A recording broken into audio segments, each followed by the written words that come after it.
Meeting's called to order of March 16th, 2010 at 1 p.m. Pastor Izzy Quinones of New Life Assembly Church in Calexico will lead the invocation, and then at the end of your invocation, if you can lead us in the pledge. Sure. Let us go to the Lord in prayer. Father, we so do thank you for the many blessings that we receive on your behalf on a daily basis. As we look around us in our valley, Lord, we see your richness of your grace and your mercy. We are sustained daily by that sun that shines, but also by the water that runs. And this is where many of the decisions that are so important, not only to individuals, but also to the whole valley and even to the whole state, Lord. So we pray that your blessings would be upon the minds and the direction of those that are before us. We have no doubt that you have placed them. They are your leaders through the vote of the people. And we believe that you have great, inspiring direction and vision for our future. I pray blessings upon them, and may your peace be upon our hearts. And let this meeting be productive, and let it be a time of rejoicing and also a time of great excitement for the future. We ask all this in the name of Jesus Christ, our Lord and Savior. Amen. Amen. Shall we say the Pledge of Allegiance? I pledge allegiance to the flag of the United States of America and to the republic for which it stands, one nation, under God, indivisible, with liberty and justice for all. Thank you. Thank you, Pastor Izzy. Any actions taken in closed session? No, sir. Moving on to presentations.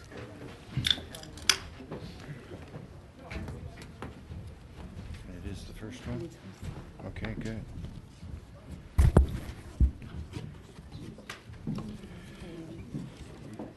Okay. Mr. President, members of the board, members of the public, it's my pleasure at this time to present the Service Award, the Certificate of Recognition and Service Pin replica of the district emblem, presented to Jose Ochoa for 15 years of loyal and faithful service to the Imperial Irrigation District.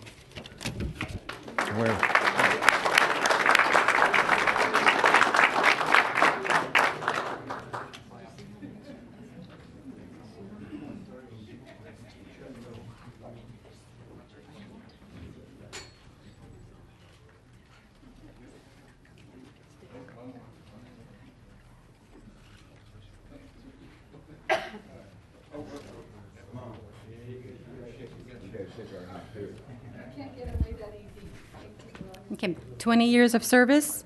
We have Vito Palumbo, construction and maintenance worker, water department.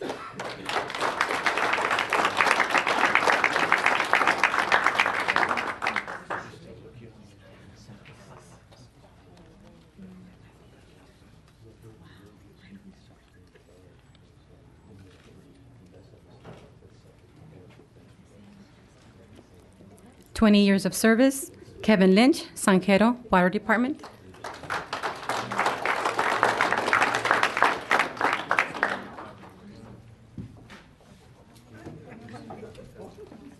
No? Okay, 25 years of service, Lupe Shaitis, heavy equipment operator 2, water.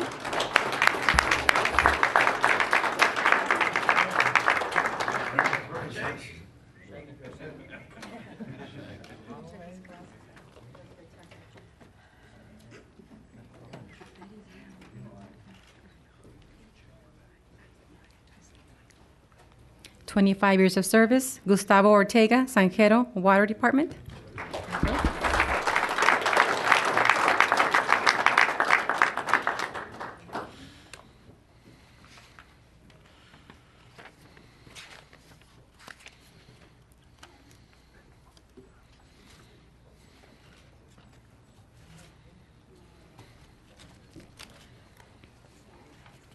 "25 years of service, David Zavala, project manager senior, administrative support services.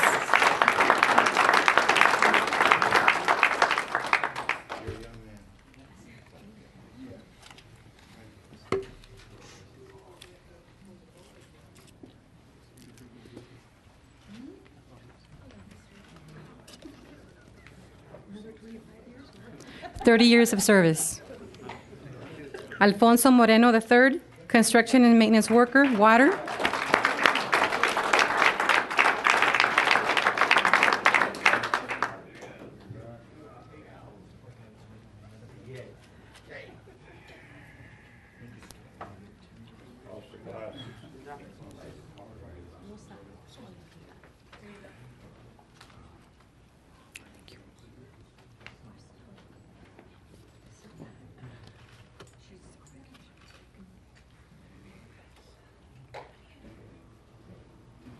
Years of service, Bernice Rabb. Accounts payable specialist, finance.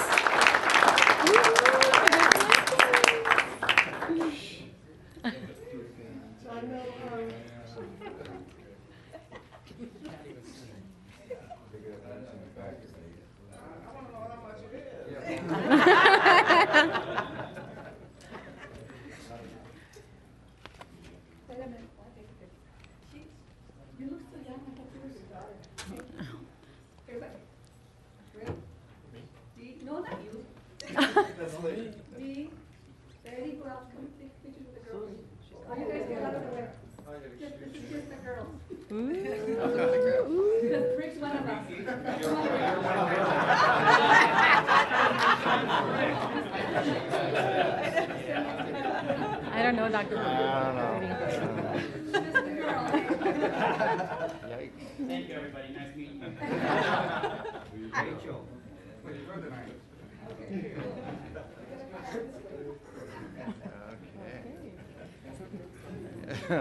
There's the story. You're cute. Yeah, thanks. This is the next one. Okay, 35 years of service. Octavio Garcia, Utility Alert Coordinator, water.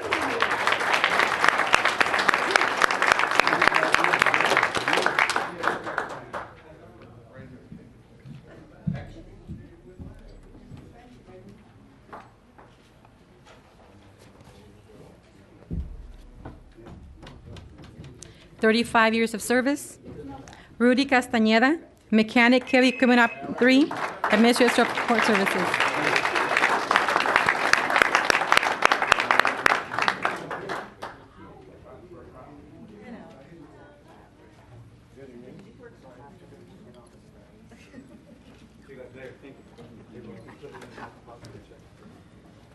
Okay.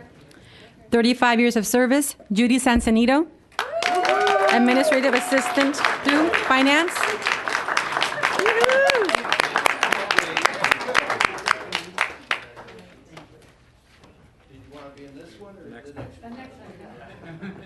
Now you can do this one. Thank you.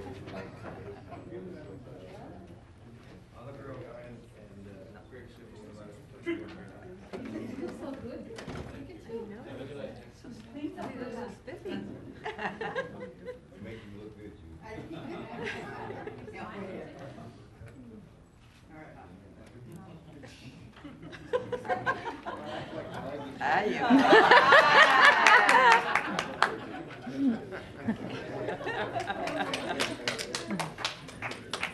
Is there anyone here that's going to receive an award that I didn't mention? Edgman. He didn't confirm.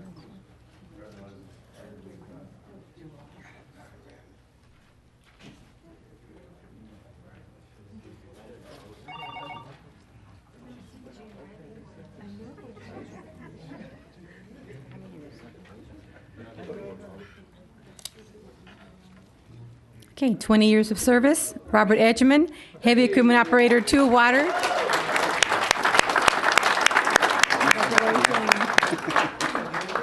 Oh, you sure?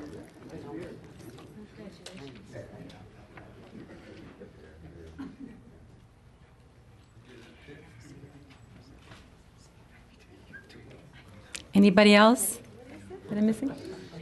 Thank you. Thank you. He didn't confirm, that's why. Good job. Thank you.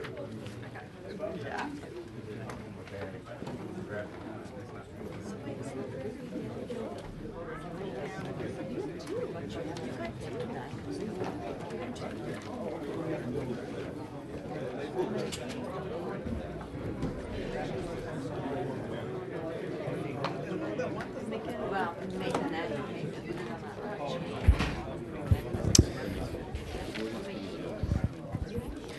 This is a public meeting, and this is a time for public comment. At this time, you may address the board on items that are within the subject matter jurisdiction of IID, but not an item on the agenda.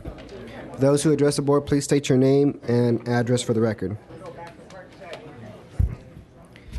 Good afternoon. I'm Rusty Jordan from Brawley, California, out on West Highway 86. I just love to do this. I don't know if I've always really liked John Carter as a person, but I just recently discovered that he's now working for the Vista Water District, who is a member of the San Diego Water Authority. And I assume from reading these, which I will give to your council, I'm sure that you probably have them. You have them, right? Yeah. That he got waivers. They don't need to look at it. It's old news to them. The things I can see that his conflict would be with the IID is, the most recent would be Melissa McKeith asked for attorney's fees and didn't list the Vista Irrigation District as one of the people she wanted to get attorney's fees from. If John Carter advised them, and Vista responded saying, we don't want to pay. If attorney fees are paid by IID to Melissa McKeith as a prevailing party in the QSA lawsuit, assuming you don't prevail in your appeal, then the counsel for the Vista Irrigation District on QSA matters, John Carter, had advised them to take an action which would materially affect the IID, and they would have to pay more money because Vista would not be one of the people that they divide the fees up amongst.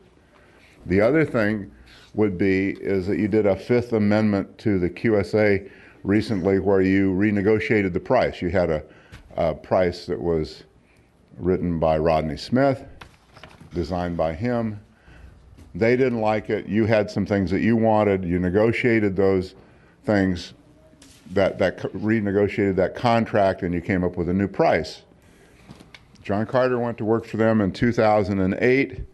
This negotiation occurred in, was done this last year, so it was in 2009, after the fact that he had become counsel. And the reason he's an expert counsel is because you paid to educate him, because he's a QSA expert for them, along with Bill Swan.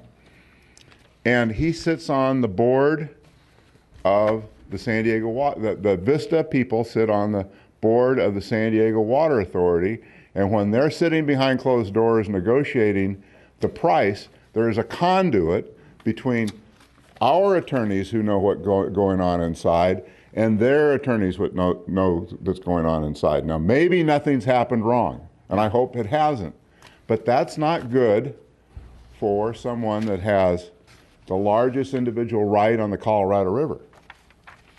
That we need to have protection and complete impartiality by our experts. I think, because we're in a vulnerable situation. We're not backed up with millions of people. We need to have our experts be completely loyal to us. And that, although maybe not major, is definitely an indication that it's a little lax as far as the ethics involved. And I hope that those kind of things stop. And I hope you get counsel that's not conflicted in any way. You're big enough and you pay enough in fees that you should be able to get somebody that's loyalty is only to you, that only looks out for the people of the Imperial Valley and the Imperial Irrigation District, and report to you and have no other conflicts, because I think our society recognizes that we like to have the pocketbook drive us in the right direction. If we have two masters pulling on us, it's very difficult to serve them both. And thank you for your time. Well, Mr. Jordan, I'm pleased to report that Mr. Carter does not represent Vista with regard to anything that has to do with the QSA. He was permitted to help Vista with regard to an Indian dispute between Vista and some of the neighboring Indian tribes that has nothing to do with the QSA.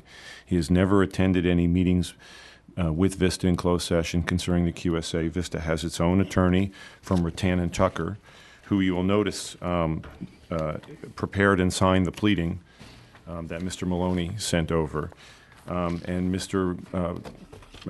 Carter was never given permission to do any work, nor would he want to do any work for Vista concerning the QSA. What you should be amazed at is the fact that Patrick Maloney, who had his license suspended by the state bar for lying to the court, has the nerve to send a letter to this board questioning the ethics of our attorneys. But of course, that's something we're not allowed to talk about. Well, I can talk about it. I followed that, and he was doing a pro bono and taking an aggressive position in which he pissed somebody off, excuse my language. And the pro bono that he was working for an Indian tribe came back to bite him. And I looked at his statements that he made to the court. I read the whole record.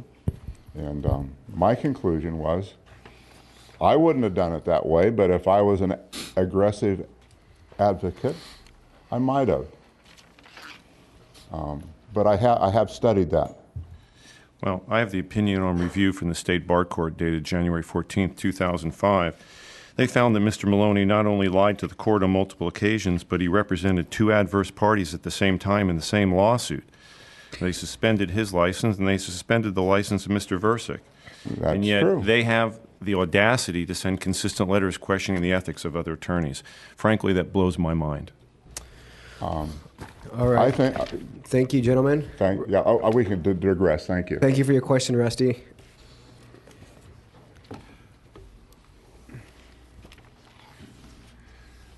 Anthony, I hope you don't take everything out of Mr. Garber's mouth as total fact, but go to the Vista minutes. And what they say is John Carter joined them to go into a closed session meeting to talk about Indian matters and QSA matters. Now, Jeff, all-knowing, must know more than these minutes meant, so he probably had some contact with what went on in the closed session. But they're the minutes of the Vista Irrigation District, January 10th, 2010. And you'll see that he went into a closed session to talk about QSA matters. Thank you, Mike. Are there any other public comments?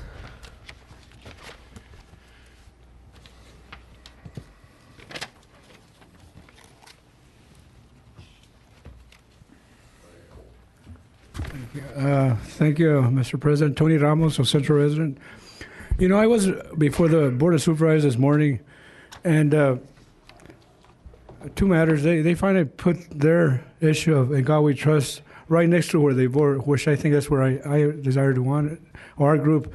So they compromised and allowed me to be happy, if you want to say, where it's at, because now where the people vote, they see that In God We Trust with the eagle and the flag, right, which is very, very patriotic because I'm a veteran, a U.S. Air Force veteran. So I've stopped trying to hopefully not torment them anymore and keep jabbing at them about where they put In God We Trust. It's good. It's not like ours, but it's okay.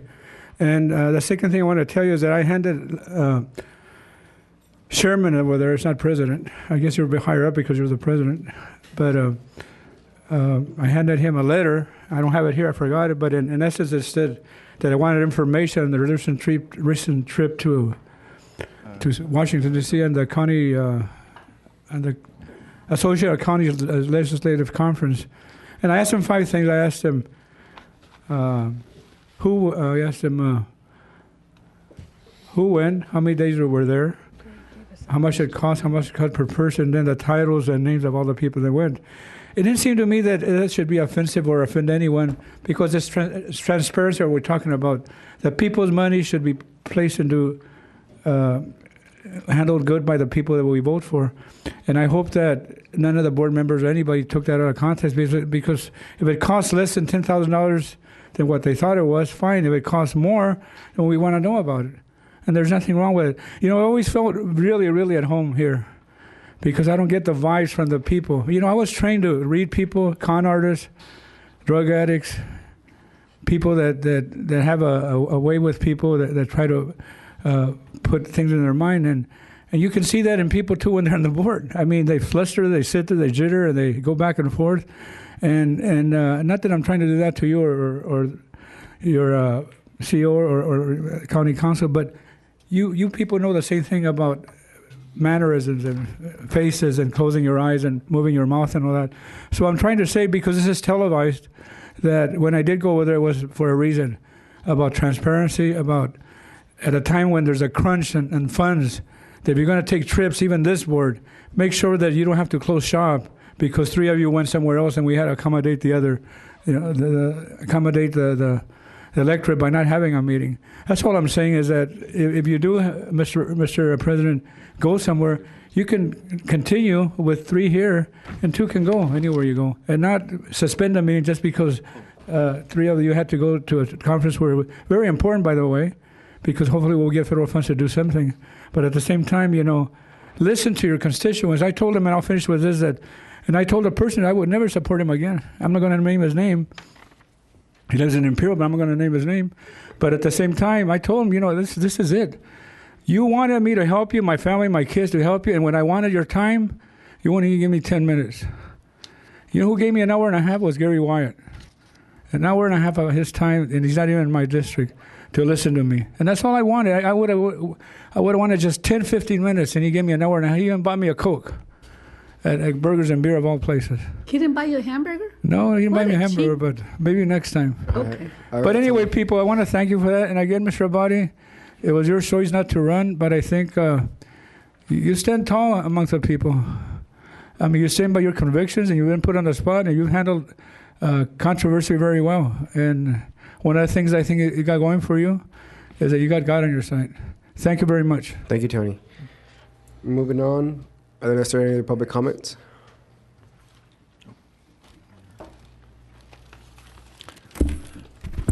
Orby Hanks, Raleigh, California. I have a few comments to make concerning the water card. I had an article that came out in the paper and said I was flabbergasted with the things that happened with the IID. Very courteous in sending out a young man.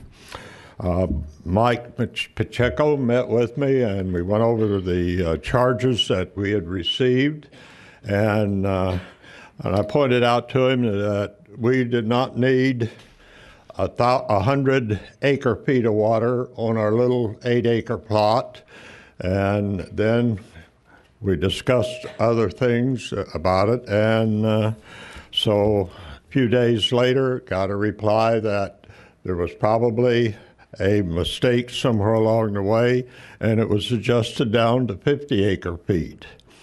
So if that is what we're allowed to have, we will not be using that.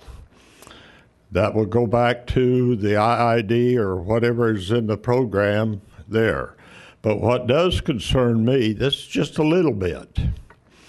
If that 50 acre-feet that we're paying for at $18 an acre-foot, which is what agriculture water is delivered for, and we receive water out of the Moorhead Canal.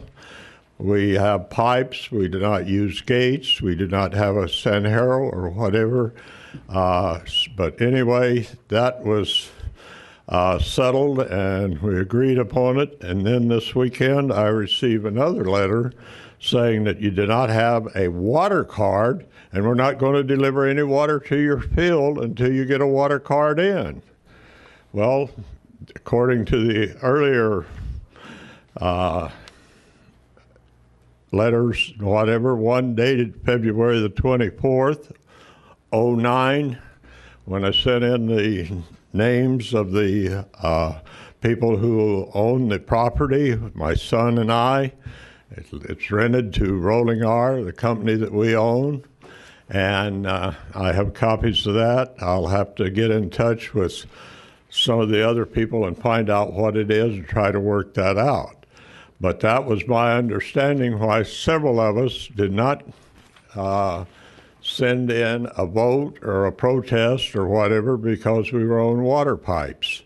And had that have been understood, that we could have had a protest or whatever the situation was, the count might have been quite a bit different, especially whenever your water rates goes up 10 times. That's 1,000% in 1 year. But we're just small, we're a minority, and we understand that it costs a little bit more to live in the country and a little bit of freedom that we have there. So anyway, I want to thank you for the courtesy that we have received. Your people have made their calls and whatever. There is still a burr under the saddle about not being a proper notification, et cetera, et cetera. So those people are still out there, and they will probably be speaking. But here it says in the letter dated March 10th, new water cards have been completed and received by IID. Our records indicate the district has not received a new water card as of this date of this letter for one or more of your fields under the water account associated with name or company to whom the letter is addressed. If this is an error, please provide a copy submitted and whatever. Now, we were all under the impression, not all of us, but the big majority of us, that if we were on water pipes, that was just a coincidental deal, and if it, whatever worked out, we would go along with it. But from $170 a year to $1,800, a little bit much. So in looking at this, I thought, well, what are other people paying? And I have here with me I don't know, recent edition, December '09, talking about San Joaquin Valley, Kings County, $5,250 per acre foot.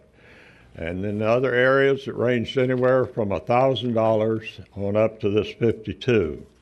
Back in '07, there were some water deals that took place. This is U.S. Water News, October of '07, when some effluent water was sold for $24,500 per acre foot. That's a whole bunch of money per acre foot. I see where the attorneys are coming from now. And then, to cap all of this off, we have a misconception that is being propagated in the San Diego area. This is a San Diego paper dated July 15th, 2010. It reads, it's talking about the QSA. Judge Roland Candy's ruling, if upheld and on appeal, would invalidate a dozen pieces of the hard-fought 2003 compact among 7 states, including the San Diego Water Authority's deal to buy water from Imperial Valley farmers. Now, that is a misnomer. If you look at the situation that we have, our growers get $75 an acre foot. The IID gets $400 an acre foot. 1/5 of that money that San Diego thinks that they're sending down to the farmers down here is going to the IID. And probably one of the things that is stuck in the craw of some of our growers and whatever, we realize that we're not in LA, we don't have the sophistication that they have or whatever, but we do have a sense of fairness. And whenever the IID gives the impression that their first priority is to take care of San Diego and MWD to the expense of the local people here, it's time that we start looking at another avenue or approach. We have that area coming up with the suspension thing and whatever, but the time is short. We need to look at it. One of the things that happens is when you look at an act that this board took 3-2 to hire a person as a consultant at $472,000 a year to initiate a program that the district would have to borrow money in excess of $300 million to be paid back on San Diego money that would be coming in, which is still in kind of a limbo now. But the bad part about that is, and it's circumstantial, probably shouldn't be mentioned, but we're talking about fuzzy things now, and this is real fuzzy.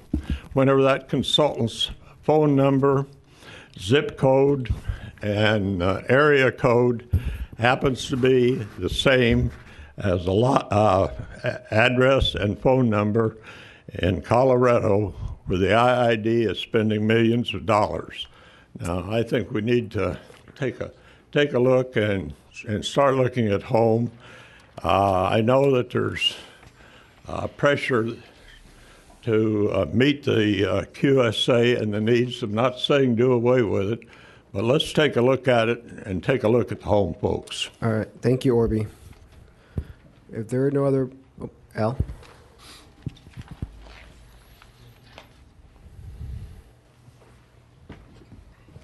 Al Kalin, Westmoreland.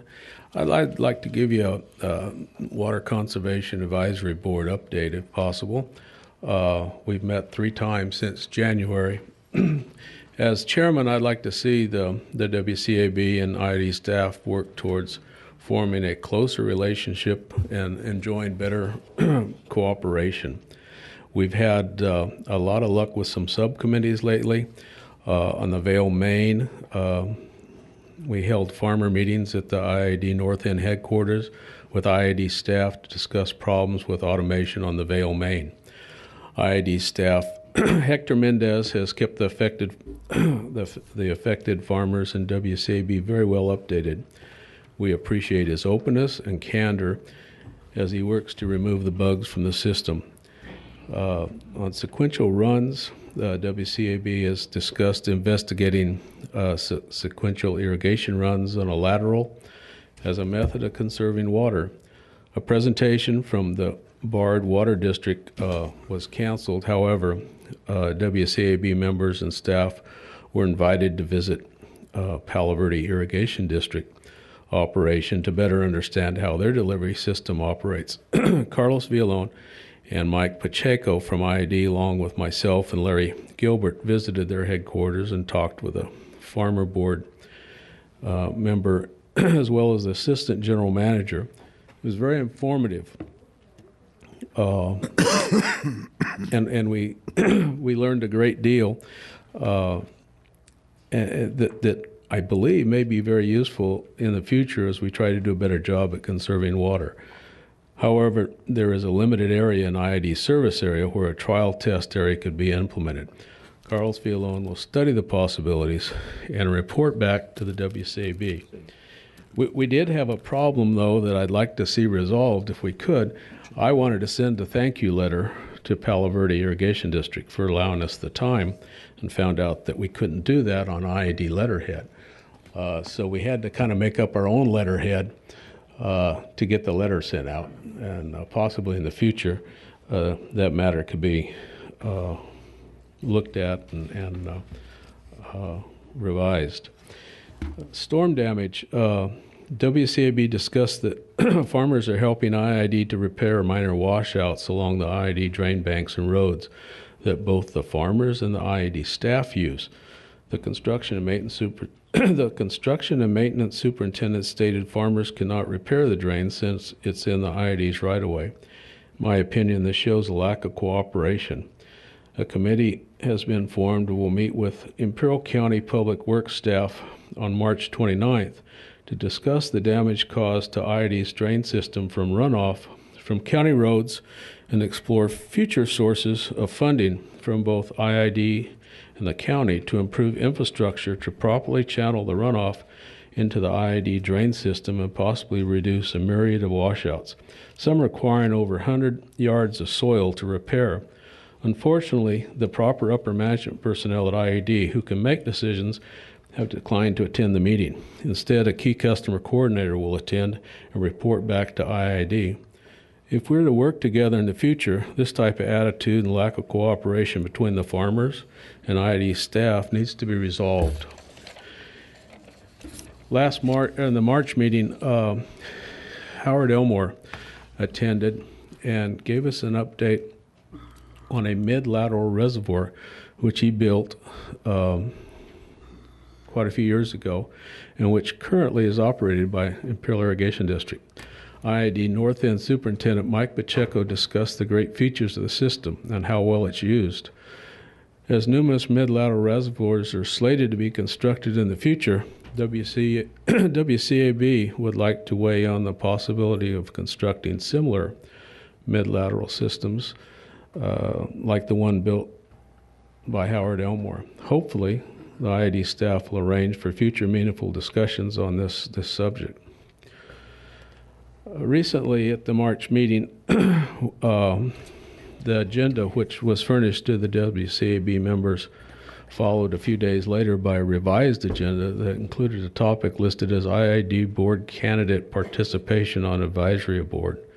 It appeared that I put the item on the agenda when that was not the case. When asked, the WCAB secretary said the request had come from legal. I questioned the legality of legal staff for an IID board member revising a WCAB agenda only 24 hours before a meeting, or for any meeting. Special meetings could be held if noticed 24 hours ahead of time, but not like it was done. I mean, it seems that the board has to, the WCAB board has to put that on the agenda, or myself. I hope that as a result, a motion to go forward with this was tabled until the next meeting. I have to wonder how WCAB is supposed to function if IID board members, legal staff, or IID can illegally add or remove items from the agenda at will. I would hope this doesn't happen again. Thank you for your participation. Thank you, Al. Are there other comments from the public? Now we'll go to comments from the board members. We'll start with Director Mendoza. No comment. Director Body. No comment this time. Director Monville. I have none, thank you. Director Hanks. I have no comment.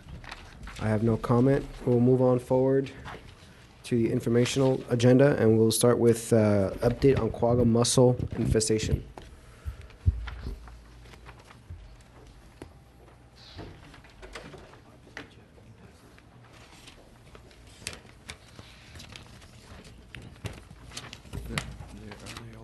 These are better if you put some Tabasco on.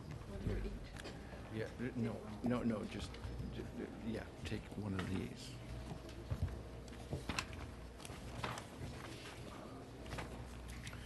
Good afternoon. Robert Powell, Environmental Specialist with the Environmental Compliance Section. Appreciate the opportunity to talk to you guys this afternoon. What I plan on doing is just giving you a brief update on an invasive pest that's within our system. We'll talk a little bit about the biology of it, the history of it in the Colorado River system and the Imperial Irrigation District system, and then tell you about a few things that our unit is undertaking to deal with the problem. Hope you'll bear with me because I've never used this clicker before. I passed out a sample there of some quagga mussels that were recovered from Imperial Dam, just to give you an idea of what we're talking about here. The quagga mussel is a freshwater mussel. They're relatively small in size. A big one might be about the size of your thumbnail. They fertilize externally. The reproductive features are released into the water column fertilization occurs and develops very shortly into a free-swimming larval stage called veligers. The veligers will feed on phytoplankton, and after a short amount of time, they'll look for a hard surface to attach to. There's a couple lookalikes for the quagga mussel. The other one that looks a lot like it is a zebra mussel. Those aren't quite as widespread in North America at this time as the quagga mussels are, but the zebra mussel is probably coming at some point. The Asian clam is another invasive that we've had within our system for quite some time. Earth shaking.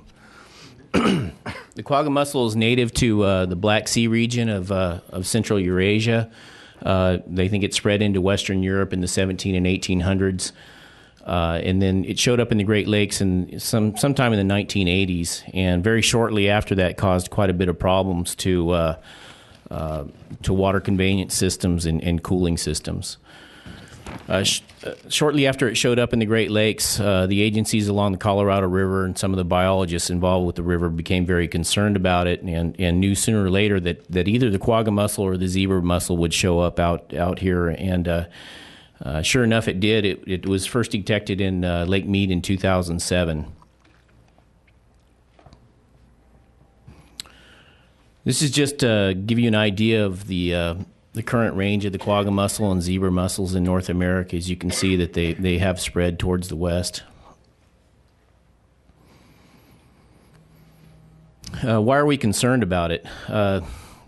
As I said, the quagga mussels will attach to basically any hard surface. And the main problem with them is in the capillaries of a system, the smaller portions of a water system, the pipelines, things like that, and also instrumentation. With the right environmental conditions, they can reproduce very rapidly and quickly clog up pipes and cause a lot of instrumentation problems. What the hell's this? Those are quagga mussels, Director Mendoza. Here. A nice gift. A little bit about how the quagga mussels are. Yeah, they don't smell very good. Oh, don't open them up. A little bit about how they're transported, how they get distributed. A couple ways. The adults can attach to, like I said, any hard surface, and as long as there's a little bit of moisture, they can live for quite a while out of the water. And then once that, whatever that matrix is that holds the quagga mussels is moved to another waterway, then they can go ahead and open up and continue with their biological journey. The other way they can be transported is the veligers, the microscopic stage, the free-swimming larval stage is anywhere water is moved from one source to another can spread quagga mussels. Do they have these also at Hoover Dam? That's where they were. Yeah, they were first detected in Lake Mead in 2007, and shortly after that, Michael Remington directed his unit to undertake a few measures, and right away we started looking for it. And I'm going to get into that here in just a second. This is our monitoring system that we set up shortly after the Lake Mead infestation was found, and basically it just consists of a cinder block, a rope, and then some PVC pipes or plastic plates. We currently have those in 8 locations within our system, and I check them monthly.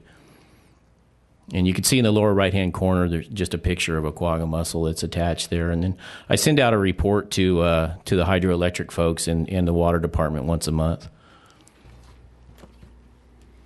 This is really the first infestation that we found in the IID system. It was in the silt basin at the dam that had been drained for maintenance. And this was a big surprise to us because the literature said that quagga mussels don't do very well in high silt environments. But so far, of all the infestations we found, the highest levels of infestations have been right down on those sweeper arms, right down in the silt. So be adapting to the environment? I think they will adapt to our environment. I think, and I'm going to get into that in a little bit here, but I think we do have some environmental conditions that are keeping it somewhat in check. But as with any new organism that's this prolific, that's a lot of genetic material that's reproducing all the time, and we expect it to adapt to our conditions sooner or later. But as I said, the silt basins certainly are the thickest infestations we found so far. This just gives you an idea of the results that we've been finding on our samplers. Our samplers don't reflect infestation levels. We only do this just to give us a little bit of idea of trends. You know, I clean these samplers off monthly and then come back and check them. And as you can see, there's high fluctuations in the numbers, and that can be due to a lot of things. It could be due to something in the environment or just the fact that veligers are only released a couple times a year in the Colorado River system. At least that's what the data is showing so far. This is just another picture of a pretty thick infestation that we found in a silt basin in 2009. Bypass gate very close to the dam. This was a gate that had been closed for some time. There was no water movement, and from what I'm seeing so far in our system, the quagga mussels seem to prefer areas where there's very little water movement. I put this slide in here to give you an idea of the infestation levels that they're dealing with upriver. That's Davis Dam, and that's a pretty famous slide actually, but that's a gate that they pulled up on the dam, and as you can see, the levels that they're having up there are just magnified quite a bit by over what we're finding. So what can you do with a mussel if you have it and it's causing problems? Well, there's only a few measures that can be undertaken. You know, you can do mechanical cleaning with high pressure jet washing. There's some chemical treatments out there that work, but the problem with chemical treatments is you can't really shock treat for this critter because it'll just close up its shell and it can remain closed for 5 or 6 days. Once the chemical is out of its environment, it'll go ahead and open back up and it's fine. So if you're going to do chemical cleaning for it, it needs to be done over a long period of time. Excuse me, Sure. going to mechanical clean, if you do that and they fall back into the water, don't they just come back up? Well, that's a good point. They're not very mobile. They'll usually just fall to the bottom unless there's a lot of current. And they'll continue to the adult reproduce in shells the will bottom? sink, so they'll live down there if there's a hard surface they can attach to, but they won't just live in the mud. So if there's something they fall on, yeah, they could go ahead and reinfest that. And then there's some work being done up at Davis Dam. They're looking at some different coatings. I didn't know this before I got involved with this issue, but you can actually get a PhD in coatings. So they're looking at a lot of different treatments for the trash racks up there.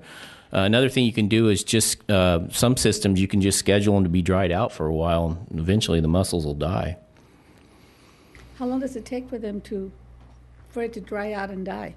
It depends on how high the temperature is and whether there's much moisture in the air. They say like in a boat bilge where it's real moist, they can live for weeks. I think in the sun they'd be pretty much dead in a couple days. So anyway, the Environmental Compliance Unit has done a few things. One, we're doing this monitoring system and trying to get a good rapport going with some of the hydro guys and the irrigation folks, and they've really stepped up and helped me out quite a bit. We're trying to track the progress of the critter through the system. We've done some outreach. We gave a presentation at the Farm Bureau trying to outreach to the farm community because we think eventually once this thing adapts, it could affect some pumps and possibly drip irrigation systems. And the other thing we undertook was a risk assessment of the entire system, which is kind of the reason that I'm here talking to you folks about it. And could I Sure. ask a question? We invested lots and lots of money in the automated gates. So you're telling me that they could come and attach themselves to those gates and interfere with the workings of those gates? Well, I think the risk assessment, and I don't know all the conclusions of it by heart, but the literature says it doesn't do very well in environments where water moves more than 6 feet per second. The other thing is I haven't found much information on it causing problems to mass movement of water, systems that move mass amounts of water. One of the things identified in the risk assessment, though, is the instrumentation. A lot of those gates have stilling wells or this is where I had to really sit down with some of our operations folks and engineers, because I'm a biologist, but between the two of us, we worked this out. But the risk assessment does have conclusions of where we think it's going to have an effect on our system. The good news, at Senator's Wash, the folks out there in cooperation with Reclamation got real proactive about this thing and installed some wells out there for the cooling turbines at Senator Wash Dam. So that was a good deal. We removed that from the equation, we think, from being a problem. But there is quite a few features within our system where there is some susceptibility. But like I said before, we've got some environmental conditions that seem to be keeping it in check for the most part. But I think most of us do expect the quagga mussels to eventually adapt to our conditions. So recommendations, I'm hoping that the managers will utilize the assessment to consider the risks identified, to be thinking about some technologies available for mussel management and control, to consider some contingency budgeting for these items on an as-needed basis. For example, there seems to be some filtration systems out there that are relatively cost-effective that I think would work real well on our hydroelectric cooling systems. So it may be a good idea to put some of that in our budget for next year, just in case we have a problem. And that's the end. So okay. I appreciate the chance to talk to you all about that. Thank you. One more question. Sure. Do you think they could migrate to the Drop 2 reservoir? Would they live in that condition where it's going to be used some of the time and some is going to be dry? Would they? Yeah, I don't know. That wasn't an area that I looked at in the risk assessment. So I really don't know what the susceptibility of the features in that reservoir are. Okay. Just curious. Thank you. Thank you. Greg Broking, financial update on water transfer in Western Farmlands.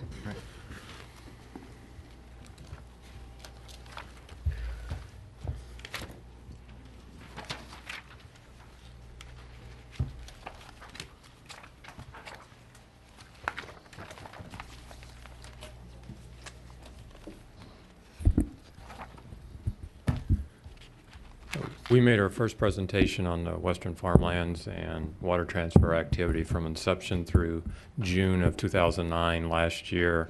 And our intent at that time was to come back every 6 months or so and give you an update on the activity. And that's what this presentation will be. Going forward, since there hasn't been a lot of land sales activity, we may only do this update on a yearly basis. We'll take a look at the activity and determine whether we need to bring it on a 6-month or 12-month basis.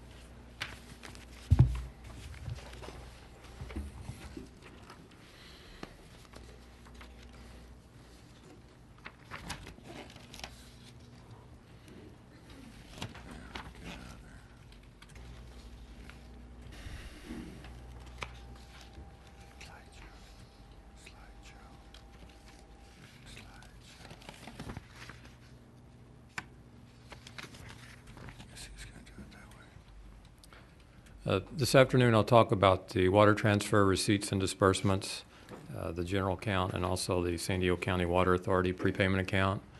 We'll also discuss the Western Farmlands receipts and disbursements, both the general account and the land sales account, and then we'll finish with a combined revenue expense summary.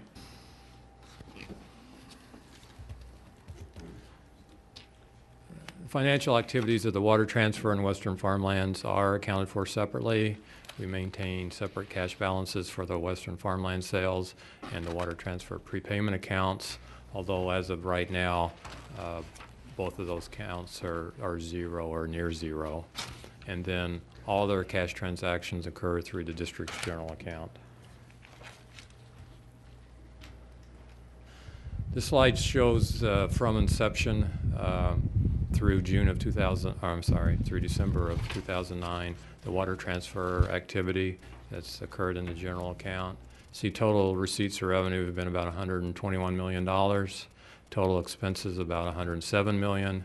So through the end of last year, the transfers generated about $13 million.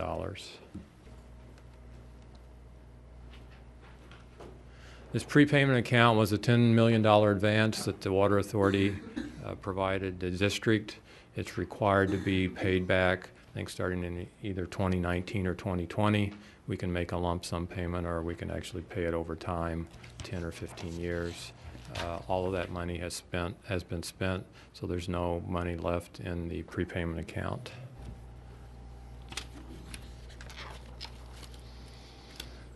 The Western Farmlands activity to general account, this includes all the activity except for land sales. And as you can see, receipts and revenues have been about $19 million. Expenses have only been about $6.5 million. So we've generated about a little over $12 million through the rental and following income. Land sales activity, total including interest about $91 million, $92 million. Although we haven't had any land sales since, I believe it's June of 2008. So that number, that $86 million number, basically is from 2003 to 2008.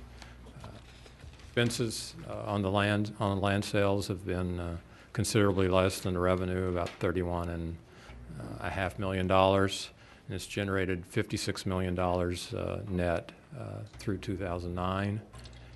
In the latter part of 2009, we used $23.6 million of that $56 million to defease all the serial bonds and the first term bond of the 2004 water bond issue. And since then, in March of this year, we've used an additional $31.7 or $6 million to defease the 2027 term bond, which just leaves one term bond left that is due in 2034. So the next time you see this slide, if there hasn't been any land sales, that balance will be near zero or below possibly.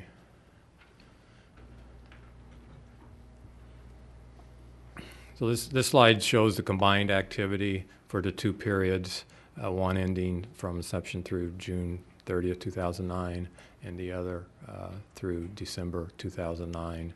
If you look at June 2009, the net impact was about $81 million, and at the end of December, it had dropped to $57 million, and most of that difference is caused by using $23 million that we had set aside from our land sales to defease the serial bonds and the first term bond. So basically, if you add $23.6 million to the $57.8 million, the revenue and expenses for the same two reporting periods are not that far off. They're very similar. And, all right. Any questions from the board? Does that $57 million, does that include the $50 million that we got from San Diego? No, we won't be receiving that $50 million until October of 2010. That's right. Okay. 30.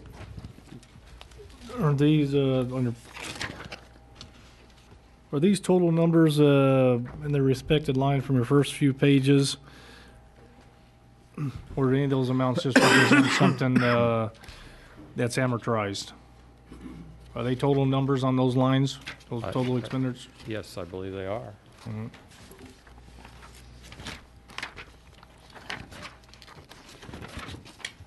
Do you have any recommendations on what to do with the Western Farmlands moving forward? Well, my recommendation would be to sell what we don't have planned for utility use going forward.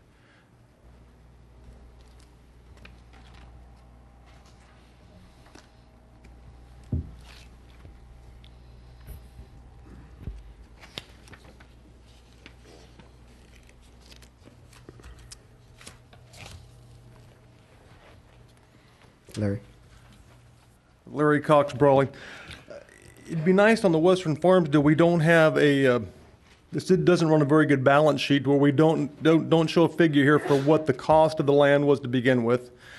We don't have and it looks like there's some of the, you've got receipts taken in here that are using to offset expenses, so we don't know how much was spent to begin with. And at the bottom, you don't know how much land you have left, how much debt you have left, or what the value of that land you have left. Correct? Yeah, that's not in the presentation. Okay, that's what I would like to be able to see is, okay, here's how much we spent for the land. Here's all the expenses. What do we have left? We have this many thousand acres. What's a comp on the value of that land? How much debt is left? What's the current cash flow on an annual basis? I think you can probably answer two of those questions, right? Not the value, but how much debt is left?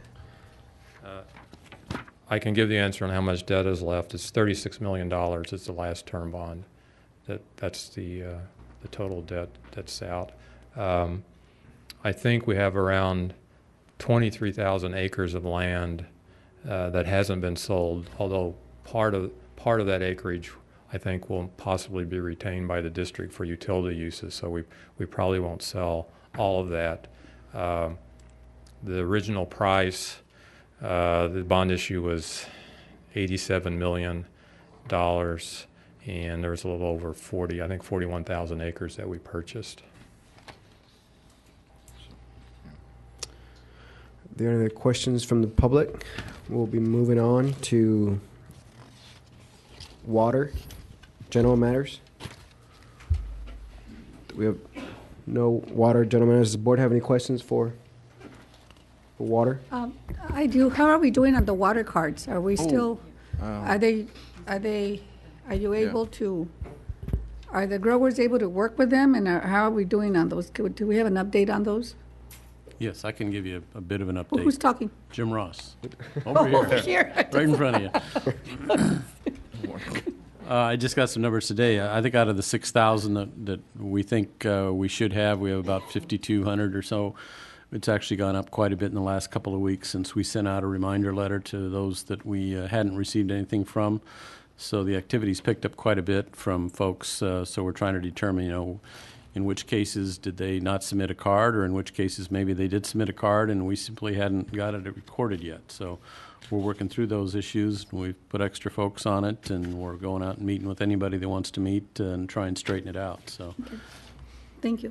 And if I might add, as you recall, there was a issue of many individuals wanted to put some annotations on their cards, and there's been quite an uptick of people turning in their cards, plus, and they might call it an exhibit or something. And you're that has accepting that, those. and that goes to the general manager's office. I sign off that it's been received and filed, and then we send back basically a receipt to that effect. And I've received quite a few of those in the past few weeks. Mr. Ross, do you plan to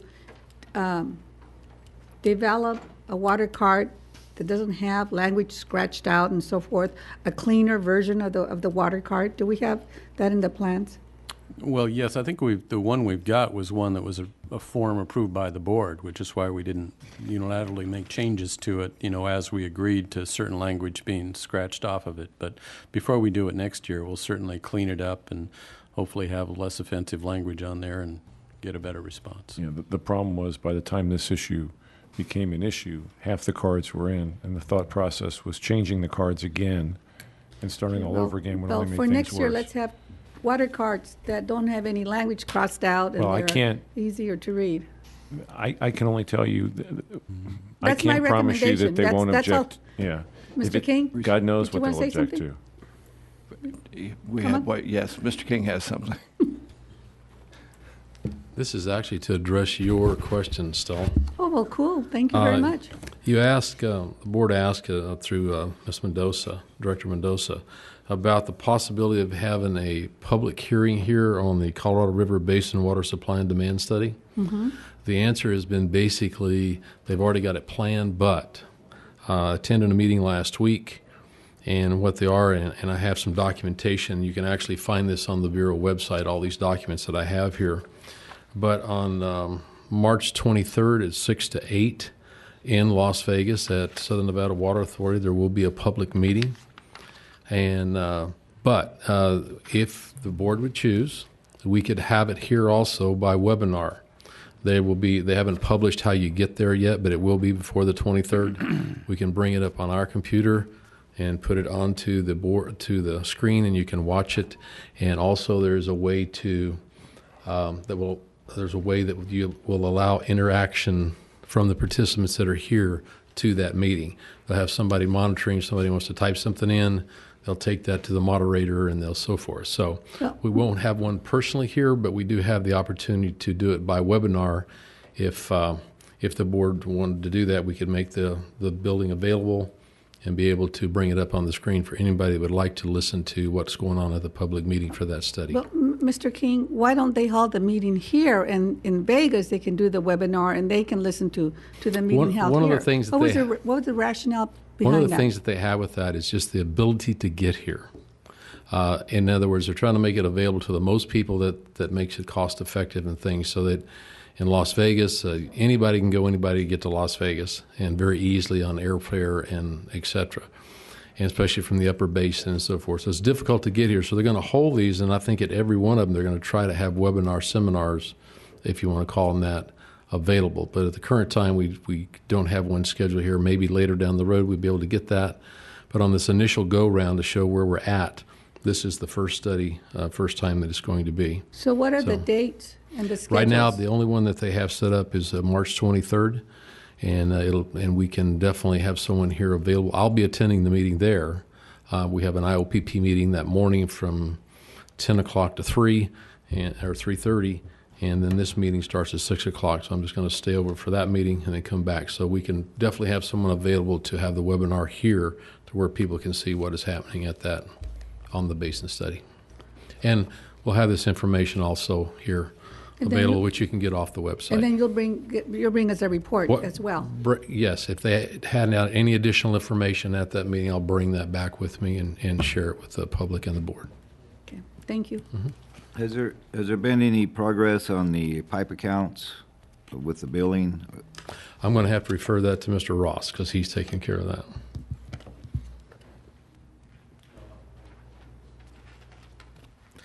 I think on the pipe accounts, it was a question of the rates changed a while back, and the billings are not monthly. They're semi-annual or annually.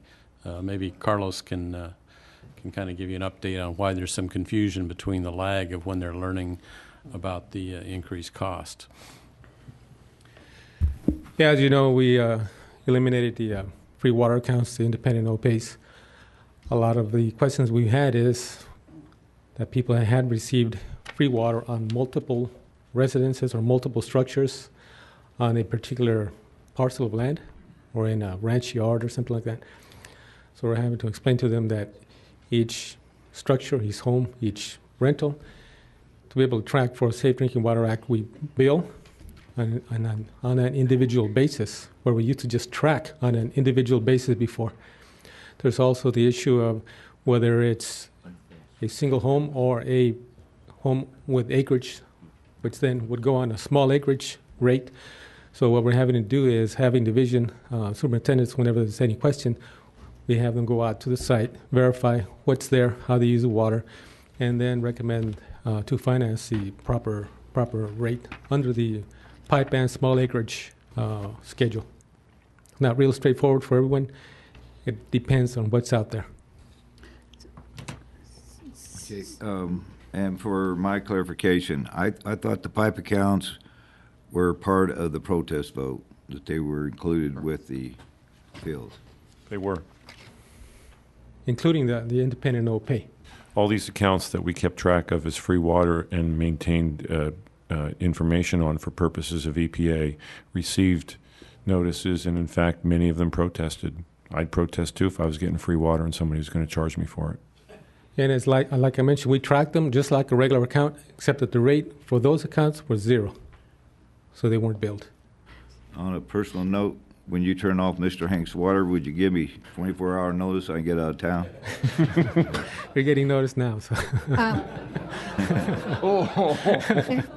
I have one Fair question. enough. Mr. Villalon, so you think that by this time next year, we'll get all those corrected and noticed to all the residents and so forth, since it's an ongoing thing, within a year, we'll get it all done? Divisions out there now working with individuals. I'm hoping that by the June billing, we have a second billing. Second half of the bill is due in July, August. By that June billing, we would have It is most my of hope these by corrected. this time next year, we won't have any problems, so. It is my would hope. All right, thank you. Lindsay, do you have a question? I got a question for Carlos. No question, just a comment going back to the water cards. Ms. Mendoza, I was going to call you Stella. Call me Stella. Stella. It's better what some people call me, so that's cool. Well, I just wanted to thank you for bringing up the water card issue. We have been talking about that for some time now, asking that you revise that water card to make it more simple for the users. We will be happy to work with your staff, taking that unnecessary language or offensive language, as someone said. I think will make it successful to be more acceptable to our users, and we'll be happy to help you in any way in that. Okay, thank you. Thank you. Carlos, can you come? Carlos, Aaron has a question, but I'm just bringing Carlos back up for your question. Aaron Mayol, Imperial Valley Vegetable Growers. The only remaining issue with the 218 protest, as to what you're speaking of, is that it was driven home that people needed an account number in order to be able to protest. And so when we were out there looking for protest votes, all those people with free water didn't have an account. They had an IID account number. It's called, what's it called? Independent no pay. Yeah, there's a specific code for that, and so we do have that information. You had it. Well, they did not. Okay. They did not. And we asked you repeatedly how to find those numbers and never got a response. We asked you in multiple ways how to get those. And so there is a problem there. And those people were counted in your universe. And the other issue is with the information we were given, and we asked again in a number of different ways, using examples. We asked, coming to this meeting and asking, we asked you also how you were going to count those pipes, and it was that it was one vote or one protest, excuse me, per pipe. Now you are billing people based not on just that pipe, but on, what's coming off of that pipe. And that's multiple accounts now. And is that how it was counted in the universe? Because that's what it's sounding like. But the information we were given was that, it had to have an account number and it had to have all this information, and yet that's not how you're billing people. So those two things are not matching. The way they're billing is that they're separate accounts, whether they come from one pipe or multiple pipes. That's the way they would have been counted, and it's the way they would have been protested. So I'm not quite sure what the problem is. And when you keep saying the information that was given us, I'm not sure exactly which information I'm referring to, because I gave pretty much the same information when I was asked. We're also in the middle of a lawsuit with the Farm Bureau and Mr. Morgan's and some of his folks about these same subjects. And so, I'm not sure exactly where this is going, but as far as I know, if it was an independent account, it received account for purposes of determining the universe and for purposes of the protest. It may have received more than one opportunity, because where there were tenants and landowners, either one of them could have voted to protest. So you had multiple chances to make one. That hasn't changed. All right.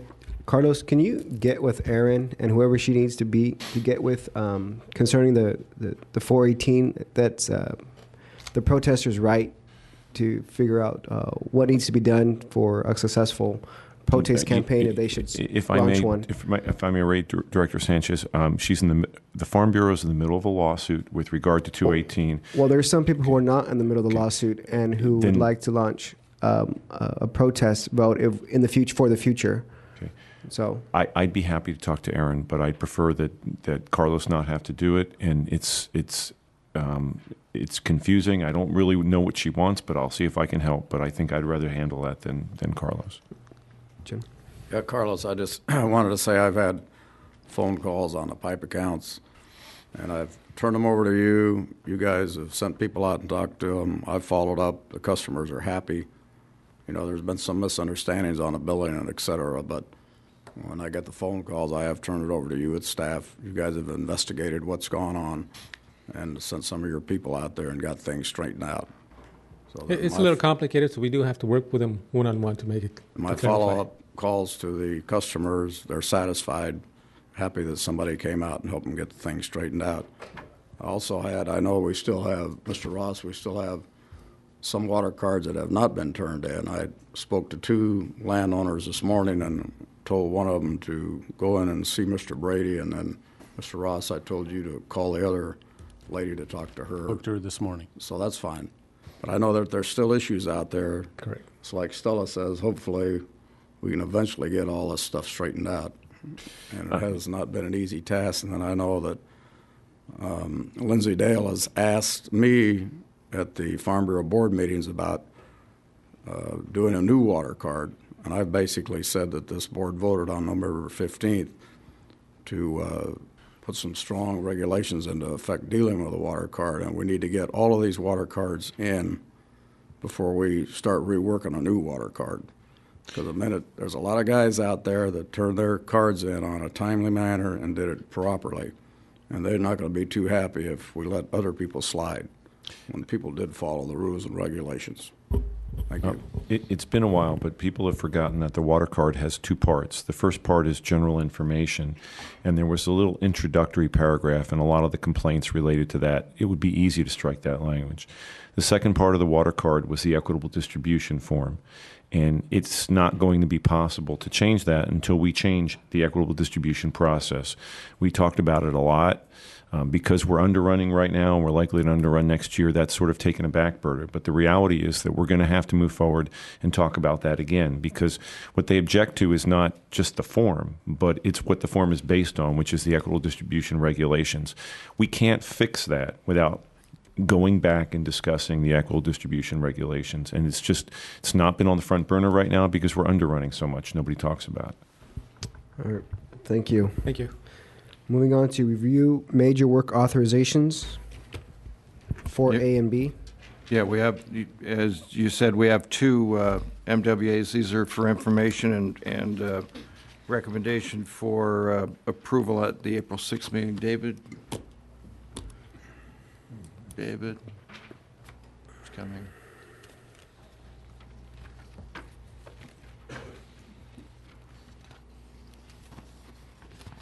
Good afternoon.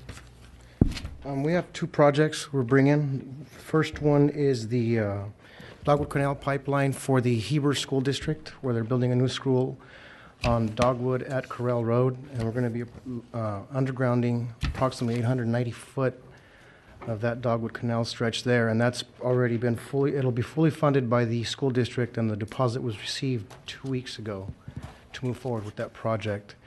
That project is currently out to bid, and the bid opening is this Thursday, so we'll be selecting a contractor sometime the following week and recommending that contract for award. So you said the school has, they've given a down payment on this amount? $853,000. The whole amount? The full amount. And if it goes over, they're responsible for Yes, the ma'am. overround? We will bill them for any additional funds that are expended. Okay. Cool. Is there any chance that bid's going to come in less than this 843? From what I've seen the last year and a half, yeah.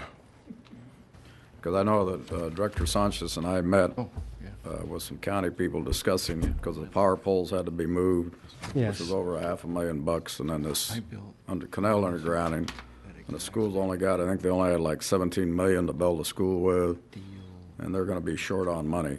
Yes, I understand that, and we'll do our best to try to keep those costs under that deposit they have now, but typically what I've seen lately in all of our pipelines is they've come in substantially a lot lower than what we've got for deposits in our estimates. And the second is the Pear 9th Street Dish Canal, which is for the city of Hopeville. They've received some ERA funding from Caltrans through the federal government to do some improvements on 9th Street, which is their widening. And there's 2 phases to that particular project now. The first phase is from Pine to Cedar Avenue, which is the one that we will be undergrounding, and that is also out to bid, and that bid opening is on Thursday. And they've submitted a full deposit for the $227,500 on that. And we'll be recommending that for award here shortly within the next couple of weeks. Phase 2, we're waiting on for more funding from the state to the city of Hopeville. We're in the preliminary design stages of that second phase. In case they do get the funding, they'll go ahead and provide us with the second construction deposit to move forward with the extension of that. So it's in total, it'll be about 800 foot of the Pier 9 being undergrounded in the city of Hopeville. And we've also received a deposit for the first phase. And you'll bring this back on April the 16th for... Oh, it says here April the 6th. 6th. Yeah, that's the first business meeting in April. Uh-huh. Yeah, bring it back. Cool. So if there's any other questions. All right, well, thank you. Thank you. Moving to energy, general matters. Mr. Ajayan. I have two issues that I want to brief the board on. First is to bring you up to date on the Hoover Power Allocation Act. As you may know, that we briefed you that the dam, Hoover Dam, is their power allocation is scheduled to expire in 2017. Normally, that would open up a new allocation proceeding. For the most part, the existing contractors have filed legislation, House Bill 4349 and Senate Bill 2891, to reallocate Hoover primarily to the existing contractors, but freeing up about 5% of the Hoover project for new allocations. As you know, IID is not at present a recipient of hydroelectric power from Hoover Dam, but would like to. We think the legislation is important, and it was our desire not to upset the legislation. And in fact, on February 2nd, the board adopted a supportive amended position on the Hoover Power Allocation Act of 2009.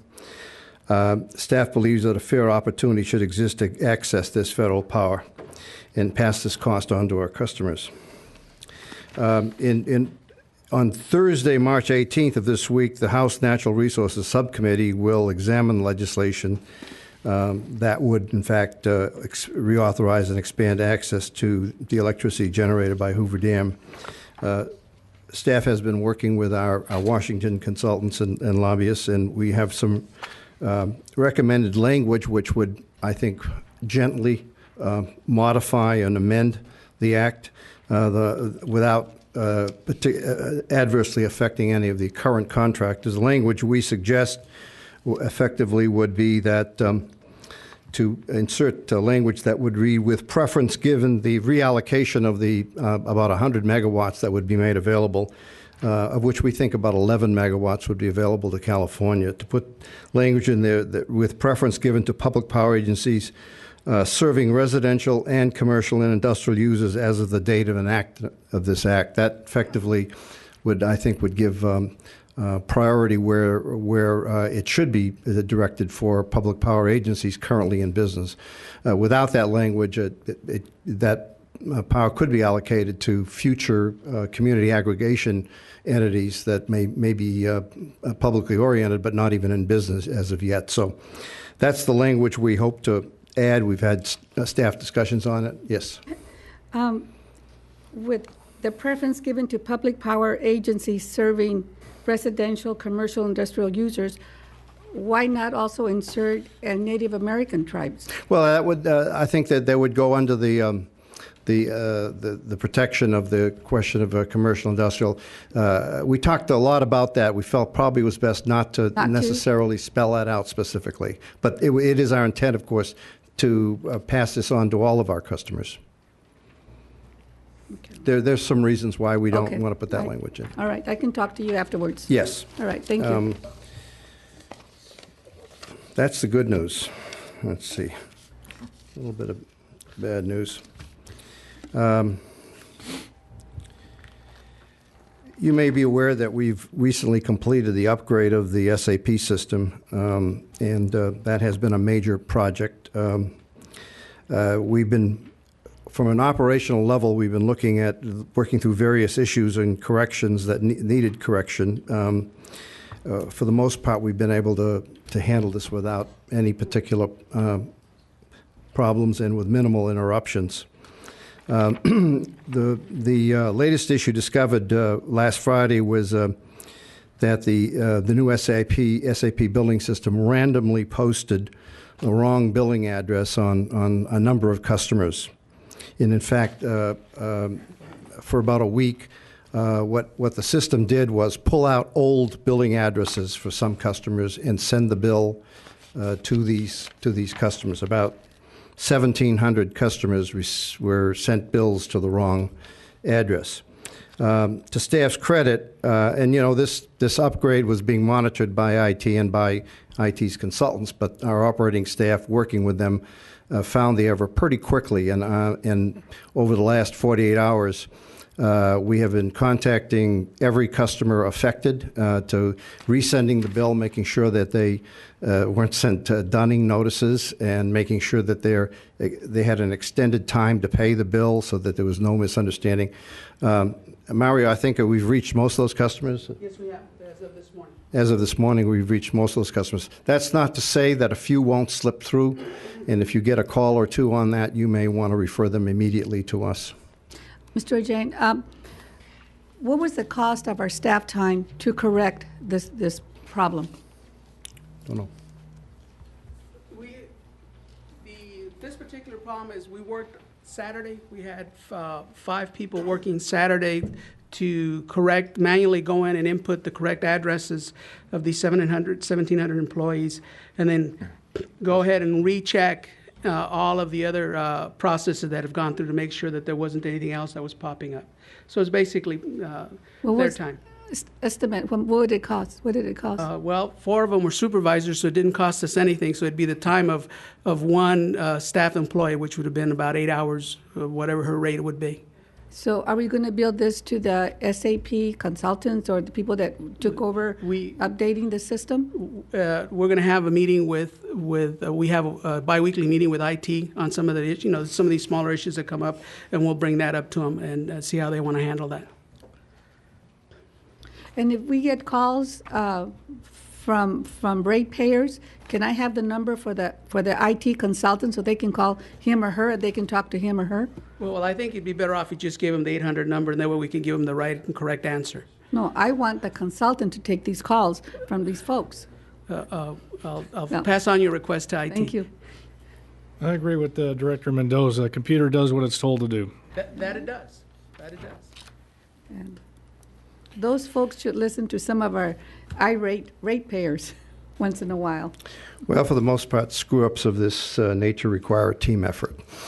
You don't get those. You don't get those calls. Oh, all the time. When the power go out, they want to come stay at my house. Mr. J, in a week you have the mock audit on our reliability standards and SIPs. Are we ready? Yes, we're ready. We're ready. When will of course, it's a learning cycle. The reason to do this is to find out exactly what needs to be done, and immediately upon getting the results of that audit, we're going to enact an action plan to fix whatever the find. It will find stuff because that's the reason we pay them to do the mock audit. But we're ready for it. When is it going to take effect, the mock audit? This week, I believe. This coming week. What's the date? Oh, I don't know. The 24th, I think. Anybody know? March 24th? The week of. The week of. Next week. Starts next Monday. Okay. All right, thank you. Review major work authorization covering work at Avenue 58 substation. David Cope. Good afternoon, board members, Mr. President. This item, the upgrade of the Avenue 58 16192 KV Bank addition, was first brought to the board in November of last year, and at that time was pulled from the agenda at the request of Director Hanks. Since then, we've restudied the entire project, and Mr. McCann and I met with Mr. Hanks, and he agreed to allow us to present it to the whole board and bring it back. The project consists of installing a new 225 MVA transformer in parallel with the existing 125 MVA transformer, changing the existing station configuration to a breaker and a half scheme. In effect, this gives us operational control over both the lines coming in and out and the 2 buses there. It expands the existing control room, installs new protection and control panels, installs a new battery room, and a firewall barrier. The existing Avenue 58 substation is currently loaded to about 92% of capacity. We've had loads on the transformer in excess of 110 megawatts. As you see, it has 125 MVA megawatt capacity. KEMA analyzed the need for a new transformer a few years back and recommended a larger transformer. But system planning recommended leaving the existing transformer in place to enhance reliability. As a result of the board's questions, we did look at additional studies looking for less expensive alternatives. We looked at just replacing the existing transformer with a 220 MVA transformer and 3 breakers, just a transformer and a breaker and a half scheme. The cost would be approximately $5 million. The proposal in front of you is approximately $9.5 million. The cost of just putting in the larger transformer and converting into a breaker and a half scheme would be about $5 million, but it does not include the control room upgrade, new battery bank, firewall, and other ancillary equipment. The second alternative was just to look at replacing the existing transformer with the new 250 MVA transformer and adding in the control room upgrades, new battery banks, firewall, and other equipment. That cost would go up to about $7.2 million. But neither of these alternatives provides as much reliability as adding just the second transformer. That, in effect, if either of these transformers were to go, then we'd essentially lose Coachella Valley, which would be bad for both us and Coachella Valley. Our recommendation is to add the 225 MVA transformer in parallel. In other words, now we will have two transmission transformers up in Avenue 58. Upgrading from the existing ring bus to the breaker and a half configuration, upgrading the relays control schemes, adding the oil containment, adding the battery room, and upgrading the existing control room. We're going to have significantly enhanced reliability in Coachella, but in a few years, the next 3 to 5 years, 5 years at the maximum, we are going to have to bring in an additional 230 kV line in order to ensure that we have sufficient reliability to continue serving the Coachella Valley. And with that, if there's any questions. Bring it forward. Let's go. All right. Thank you. Moving on to number 7, review amendment number 5 to open access transmission tariff attachment J.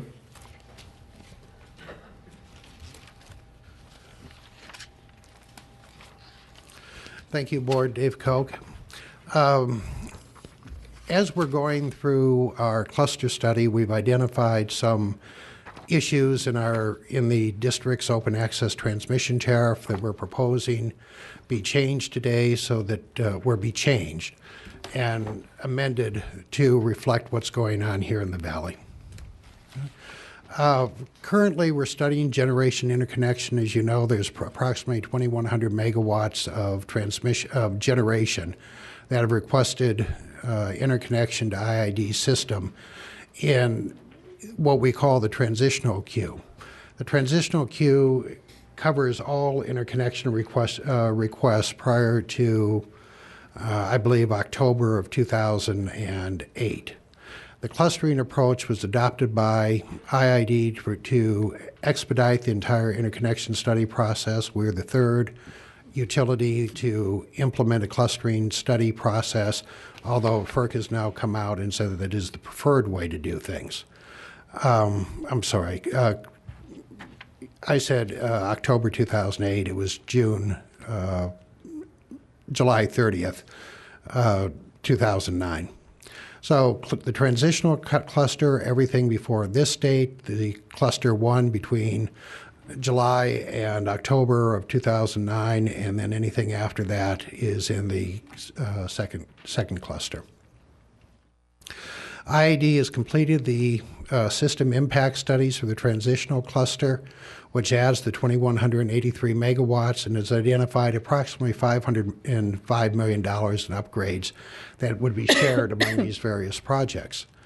But we've gone through the project, and as we've done this, of this 2,183, approximately 1,365 megawatts of generation drop from the process. In effect, these 1,365 megawatts were unable to pay the cost of the facility study, or recognizing that they would not be able to pay the cost of necessary system upgrades in order to be moved out of the valley. Of the generators in Cluster 1 and Cluster 2, they've told us that they wish to be part of the initial cluster and have requested they be moved up into the transitional cluster from Cluster 1 and Cluster 2. And in order to accommodate this, in order to allow us to move generators from lower clusters into the transitional cluster so that we can build the identified transmission, we're requesting that we modify Attachment J of our OAT. In effect, the proposed revisions will allow IID to combine any required system impact restudy to be formed with the facility study. In effect, we're just combining, rather than restudying when somebody drops out, we're just going ahead with the second study and adjusting the second study with the reduced or changed generators. And secondly, and I believe this is more important, allow IID to replace generators who have dropped from the process with pending interconnection requests from another cluster that are substantially similar and likely to cause similar impacts on the IID system in a non-discriminatory basis, using the queue order in which each similarly situated interconnection request was received. In English, what this really means is we've now, using Cluster 1, identified a number of new transmission lines that have to be built. We are now going to go back into generators in Cluster 1 and Cluster 2, identify those that can be interconnected to our system, and invite them on a one-by-one basis to add themselves to our system so that we can get back up to the 2,183 or more megawatts of generation without changing the total cost of the project or the timeline, so that all these generators can be constructed and their power exported to the Cal ISO or to the east to Arizona, and have it all done by the 2013 timeframe.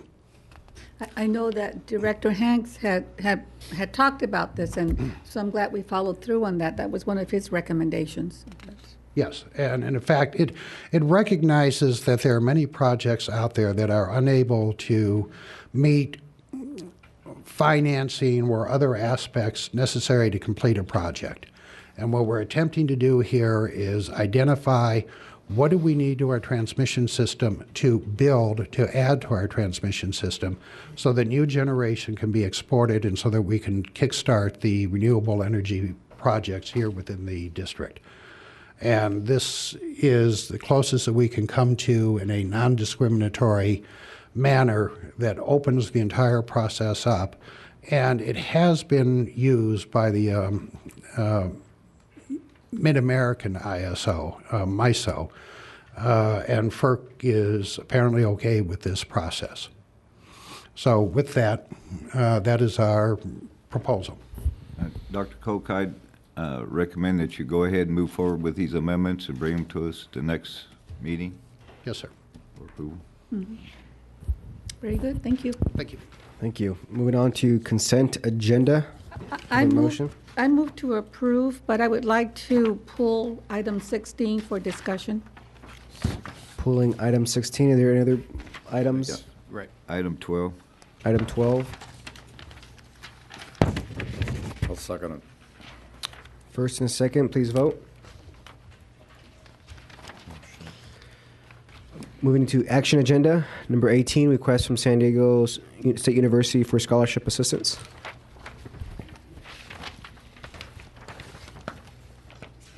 I'm Steve Roeder, Dean of San Diego State University's Imperial Valley campus. We're here to request 5 scholarships for our Freshman Scholars Program.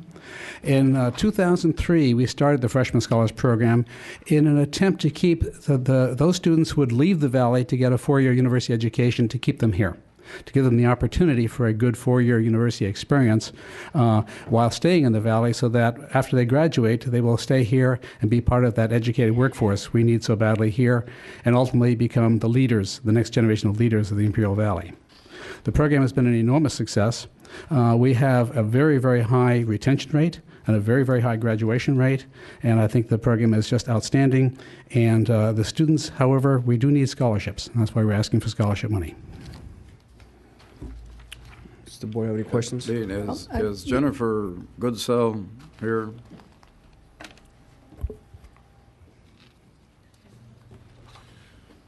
Is Jennifer getting a scholarship? No, I want to ask her. I know she's on the committee that's making recommendations. Yeah. Yeah, Jennifer, you're on the committee that's making recommendations on these things. So what's your recommendation on the San Diego State's request? The committee met and discussed this, and the staff recommendation is $5,000. Under the new donations policy, $5,000 would require board approval. With that, I'd like to make a motion to sponsor the scholarships for $5,000 for San Diego State University. I'll second that. Open for discussion? You're donating 5,000 or total? Total, yeah. We have cut back on our sponsorships quite a bit, and we're trying to reach as many folks as possible. And we're also looking into developing a comprehensive scholarship program at the IID that will require separate funding. So I think at this time, $5,000 is what we can sponsor. The district receives numerous requests throughout the year for donations to various scholarship funds, and so we're looking at creating our own so that we can have greater control over how those funds are allocated and kind of set up the criteria as to which students are eligible. We recognize this is a difficult time, and we will be very grateful for that help. Thank you. Well, thank you for being so gracious. Any other comments from the board? Not, please vote. Okay. Moving on to action to preclude IID candidate participation in advisory committees. All right, I guess this is my policy that I asked to come before the board. I know we heard it back on the 9th, and then I know that we had a letter from the ECAC on this issue that was read into the record. It was on the 9th by Gil Perez. I know at the board meeting of the 9th, it was requested, asked if both Director Mendoza and Director Abadi asked if this had gone before the WCAB, which it had not at that time. Legal did get it on the agenda to WCAB last Thursday, the 11th, to be discussed there. And I know it was done in a proper manner, 24-hour notice, and et cetera. The WCAB did discuss the issue, but it got tabled. And so I want to make a couple of comments. One reason why I brought this policy forward is I brought this issue forward because I believe that members of the Energy Consumers Advisory Committee and the Water Conservation Advisory Board are appointed to serve as citizens and ratepayers. I have no problem with one or more of them deciding to run for a seat on the IID board, but when they do, they become candidates, and their role stops being advisory and starts being political. I guess the same thing can be said about those of us here on the board now, but there is a difference between the 5 of us and the people we name to the ECAC and the WCAB. We're elected, and they aren't. This policy isn't meant to take anything away from the ECAC or WCAB member who runs for this board. What it does is take away the bully pulpit and the built-in political advantage that isn't available to other candidates for the same seat. A vote for this policy is a vote for fairness, And the reason that such a policy is needed is because we aren't talking about just one race and one election cycle, but all future races and future elections. That's what policies are for. They establish firm ground rules that even the playing field for everyone involved. The WCAB was presented this item last week and decided not to act on it, even though there were several members who spoke in favor of the policy and wanted to vote for it. I was especially impressed with the remarks made by Mike Cox, who has had experience on both sides of this question and said that it was the best way to ensure fairness. I urge my fellow board members to support this policy. Thank you. Is that your motion? Yeah, that's my motion, yes. I second. We have a first and a second for discussion. Yeah, I want some clarification on the last page, page 138.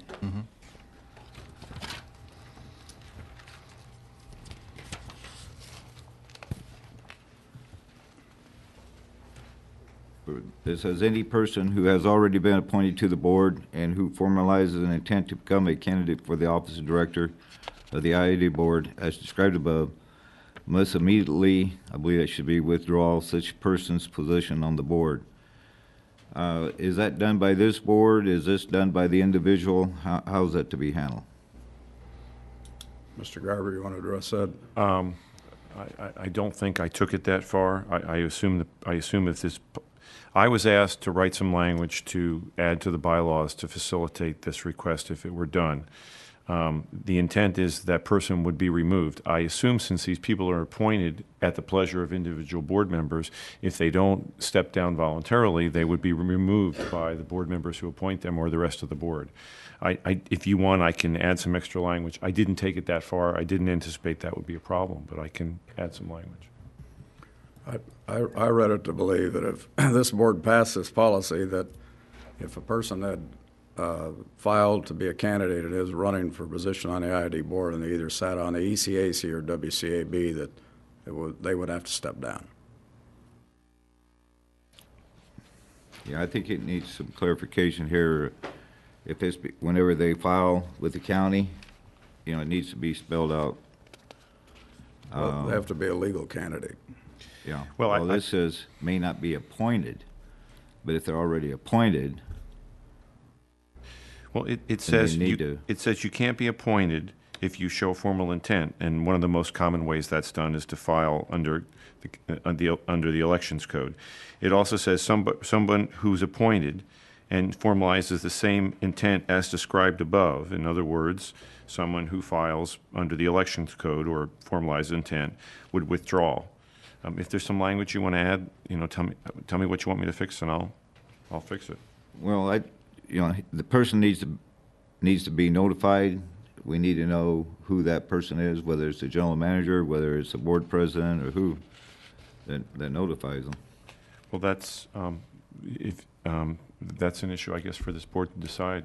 Well, you can certainly delegate that to me. We can add that the general manager is responsible for notifying the person. Right. Yeah, okay. That'll work. Because under both WCAB and ECAC, you've tasked me as general manager to be the overall facilitation for those two bodies. Orby, do you have a question? Yeah, just Orby Hanks. Just listening to this, and from this standpoint, one thing, I think your timing is wrong. It should have been done before the election. The other thing that you're looking at here as a voting citizen, I have this kind of a feeling here that I'm being disenfranchised. I don't know whether the other people that vote in the valley or not. But whenever someone steps into this board, you don't put that person there. You don't remove that person. You are removed by the electorate. And if to deny that opportunity is to disenfranchise the whole electorate, everyone is put in a position there. I think we should be able to vote for anyone that is willing to run and either put them in or reject them. And as volunteerism is concerned, it's hard enough to find people to volunteer to do work, but then when you do something like this, in this area here, you're labeling that person as a second or third rate citizen. And I have been with different organizations and different groups, and you have a lot of volunteers, and usually the people that volunteer are the people that really have an interest and will move forward.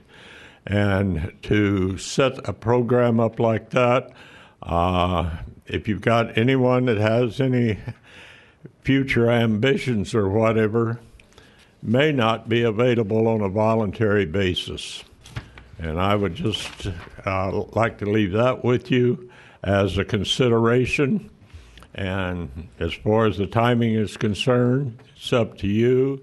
But to do it after the fact, after the election papers and everything have been turned in, my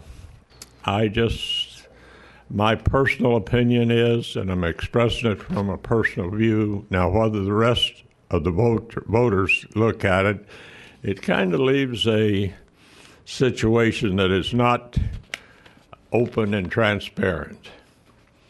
Enough said. Thank you. Thank you. Mr. Kalen, at your WCAB meeting, it was tabled or just it moved on up? There was, I know it was mentioned there was some, how it was put on the agenda and you felt you couldn't discuss it? Because I was one of the ones, along with Director Mendoza, that asked to get the WCAB's view on it too. It was originally, or the outcome was it was tabled until the next meeting. I felt it was illegal to add that to the agenda. I'm not sure. I couldn't find anything in the board, WCAB board policies or Brown Act or anywhere else that allowed district legal staff to add something to the WCAB agenda.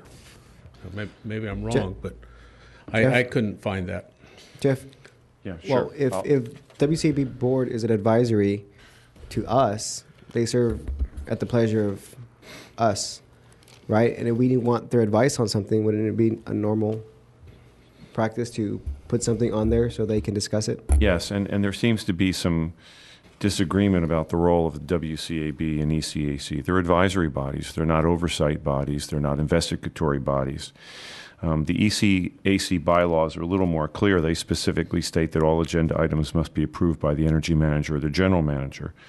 The WCAB bylaws are a little less clear. The only thing they say is the board, and they're referring there to the WCAB board, may add items to the agenda. They don't say that the WCAB controls the agenda or has the ability to exclude items from the agenda. The primary purpose of these boards is that when issues are being considered, they're going to be considered by this board, that staff can take these issues before these boards and obtain advisory opinions and preview such matters. The WCAB seems to take the position now that they have sole control over the entire agenda. Both Director Body and Director Mendoza asked that this matter be placed before the WCAB. The General Manager's Office asked me whether that could be done in time for the WCAB meeting. I said it could as a special item under the Brown Act, and I directed water staff. I gave them the Brown Act site, and I told them to put that item on the agenda because the board wanted to hear from the WCAB. Apparently, and I wasn't there, the WCAB determined that we did not have a right to place this item on the agenda, and they tabled it. If an item is placed as a special meeting, I mean, an agenda item is placed, it has to be placed as a special meeting. If it's less than, or if you only have 24 hours to notify the people, is that correct?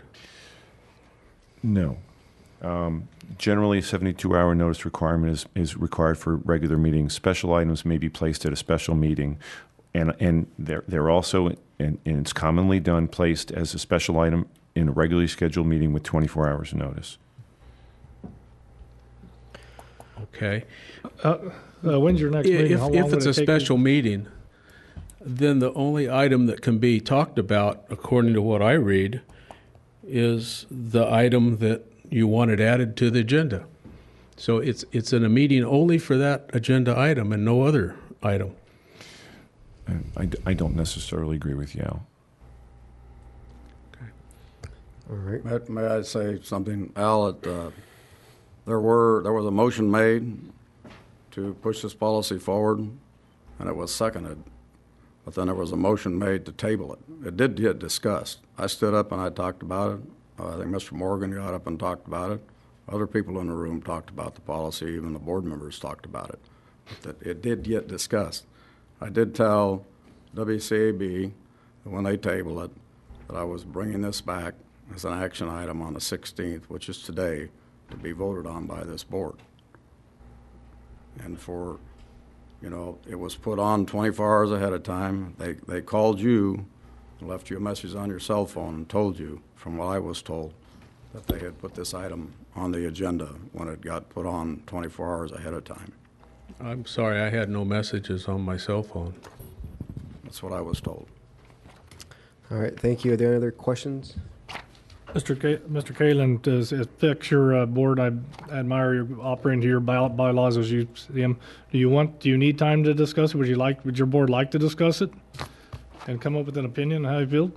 That's up to the board. It was tabled. Well, did you plan on bringing it back and discussing it? If that is it tabled till next meeting because you felt there wasn't done right on the agenda? Is that the reason it was tabled? That's correct. Well, I'd like them to have an opinion. I don't want to shut them up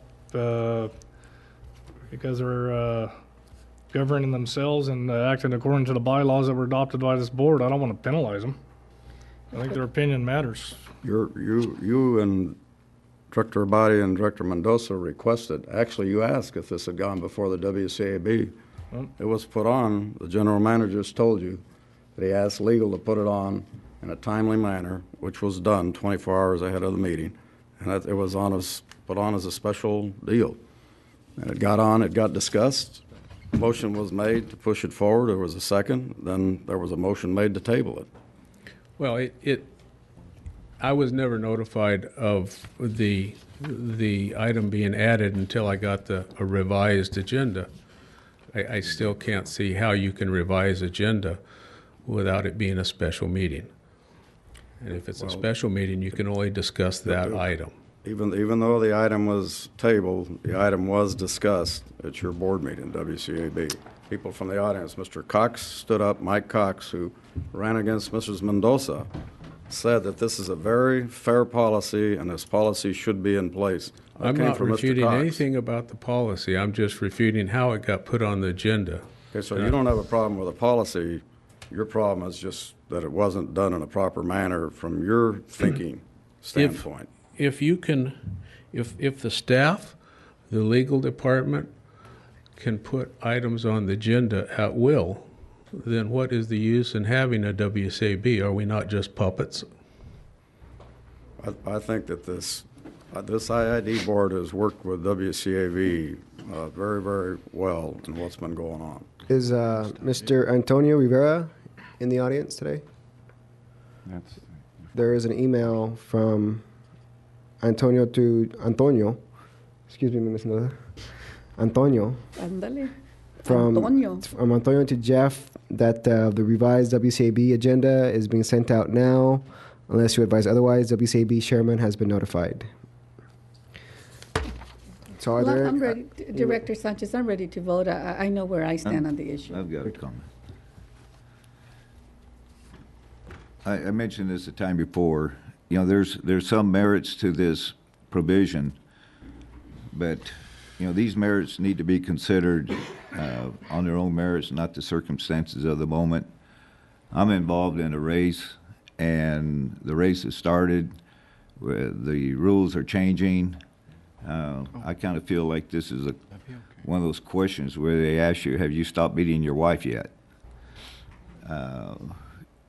So for me, either direction I go, it has connotation that I favor one candidate over another, or I'm involved in this. So I would have preferred that this would have been brought at a more neutral time, and then that's it. All right. Please vote.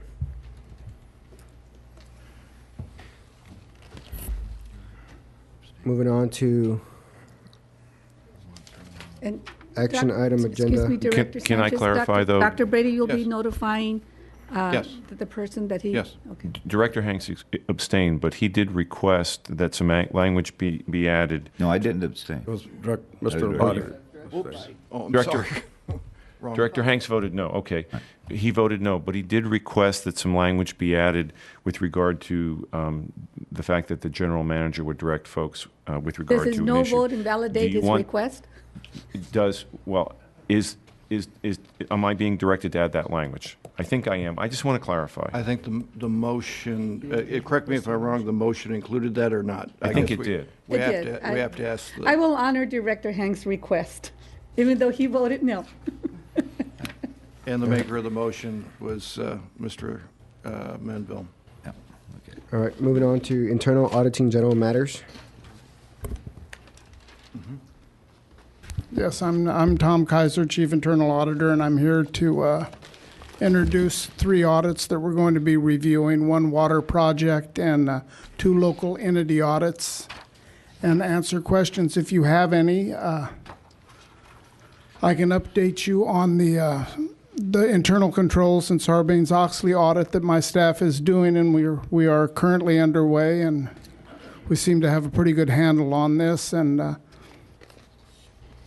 just wanted to let you know that we're actually in the field and working on it. I don't feel I need any help from outsiders at this particular point in time. If I do, I'll certainly let you know. We have 1 consultant, and I believe she's going to come in after we're finished and review the work that we've done, and that Who would is be this Jennifer Kaiser Carr. I was not aware of that. Well, you can stop it if you'd like. That's was the plan.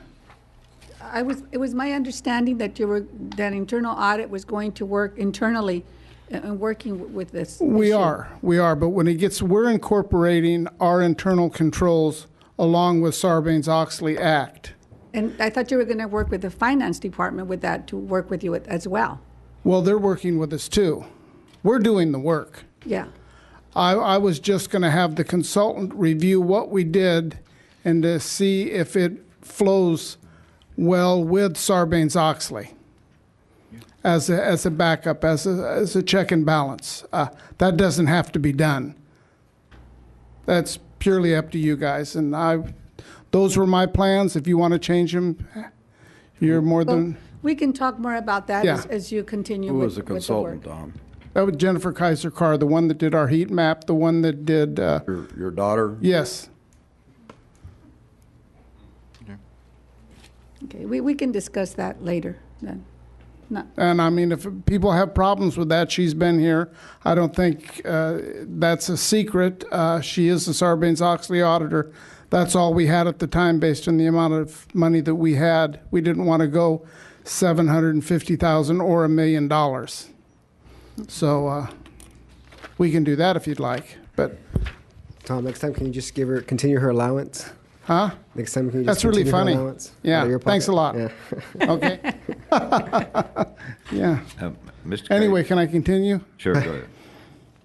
Well, I'll call her and just tell her to forget about it. Sorry I bothered you with the issue. Any other questions? Yeah, I've got a question. I don't think there was a vote taken on that. I think there was direction given a couple of years, 3 years ago. Yeah, there on was, it. but I guess the And if we're directions. going to change it, then it takes a vote by this board. You know, Put it back on the agenda then. Yeah, I was just surprised, Tom, because we thought she had done her work, and I'm surprised that she's going to come back. That's Well, I wanted her to take a look at it to see if let's put what it we back had on the done agenda. flows with the Sarbanes-Oxley Act, Well, which is currently being reviewed by the United States Supreme Court, and it might not even exist in a year. But that's a horse of a different color. Now I don't want to take that avenue. If you want another consultant, I will go out to bid and I will get someone else and bring them in. You're getting way ahead of yourself, Tommy, but bring it back with the cost and whatever, bring it before the board. All right. You just kind of surprised me. Anyway, we do have 3 audits to discuss if you'd like to hear them. I've got a couple of questions before you Yes. get to those. I brought up about CSPs, and there was to be a report on those. Has that information been given to you? No, it hasn't. Well, I would ask the board to just go ahead and include it and do a full-blown audit then. All right. Are you moving on to 21, Tom? Pardon? Are you moving to 21, the audit reports? Am I going to? Are you moving on from general matters to review and acknowledge audit reports? If you're through with your questions, I'm here to answer any questions that you have or whatever you'd like to discuss. If you want to discuss audit plans or whatever, this is the time to do it. I think, does the board have to vote or give direction to Director Hanks' audit on the CSPs?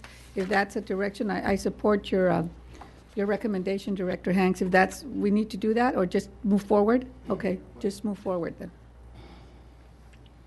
Okay, so you have direction from the board to go forward on that. It's my understanding. On the CSPs, okay. It's my understanding that this information item right now was for us to discuss ongoing projects you have or any need for future. So I'd like to ask you on the Nyland Power Plant, has that, you did phase 1 and 2 on that, is that Yes, correct? yeah, we did phase 1 in 2008 and we finished phase 2 in 2009. We have a recommendation that we're continuing to follow up on, and that has to do with the punch list and the status of the chillers. And we're working on a follow-up audit to the recommendations that we made in order to update you on that. But What is the time frame on that, Tom? the recommendation audit, Yeah, it's in final form right now. okay. We're writing it, and it's been sent out, and they're reviewing it, along with an ECA audit that we did too. Yeah, it's my concern that the chiller's just not working the way it should be working. And so I'd like to follow up on that. Okay. Well, we'll have an answer, Have we taken complete possession of that plant now? Has it been closed out as far as? I don't believe the project has been closed out, but we're in possession of the plant.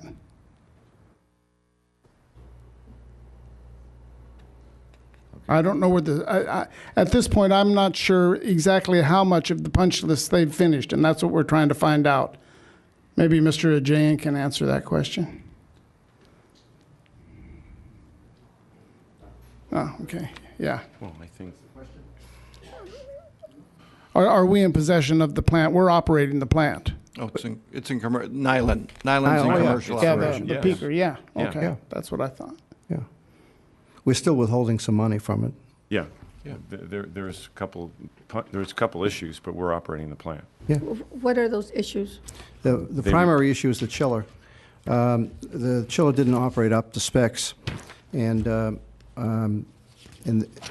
during the past year, I had a meeting with both the contractor.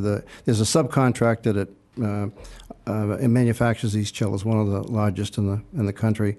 And both of them sent executives to my office. We had a long discussion, and I wanted to know whether they're going to fix this thing or not. And I got a full commitment from them, and they have, I would say, put a great deal of effort into it, and certainly given the appearance they fixed it. And right now, as of right now, they say it's fixed. Now, we're not going to accept it until we get into the summer season, because you really can't test these things until you get to your peak day, which will be in July or August. So we're still. What does the temperature have to be? I don't know. It's over 100, 110 probably. 110, I think 110, yeah. And we'll that'll probably be around July, And if the chiller operates as guaranteed, we'll release the final payment. And if it doesn't work? Well, they'll fix it. And They'll fix it or replace it. Is there a time frame that the guarantee runs out if it doesn't work? It's not under warranty yet because it hasn't functioned, so there would be arguably no time frame. Okay.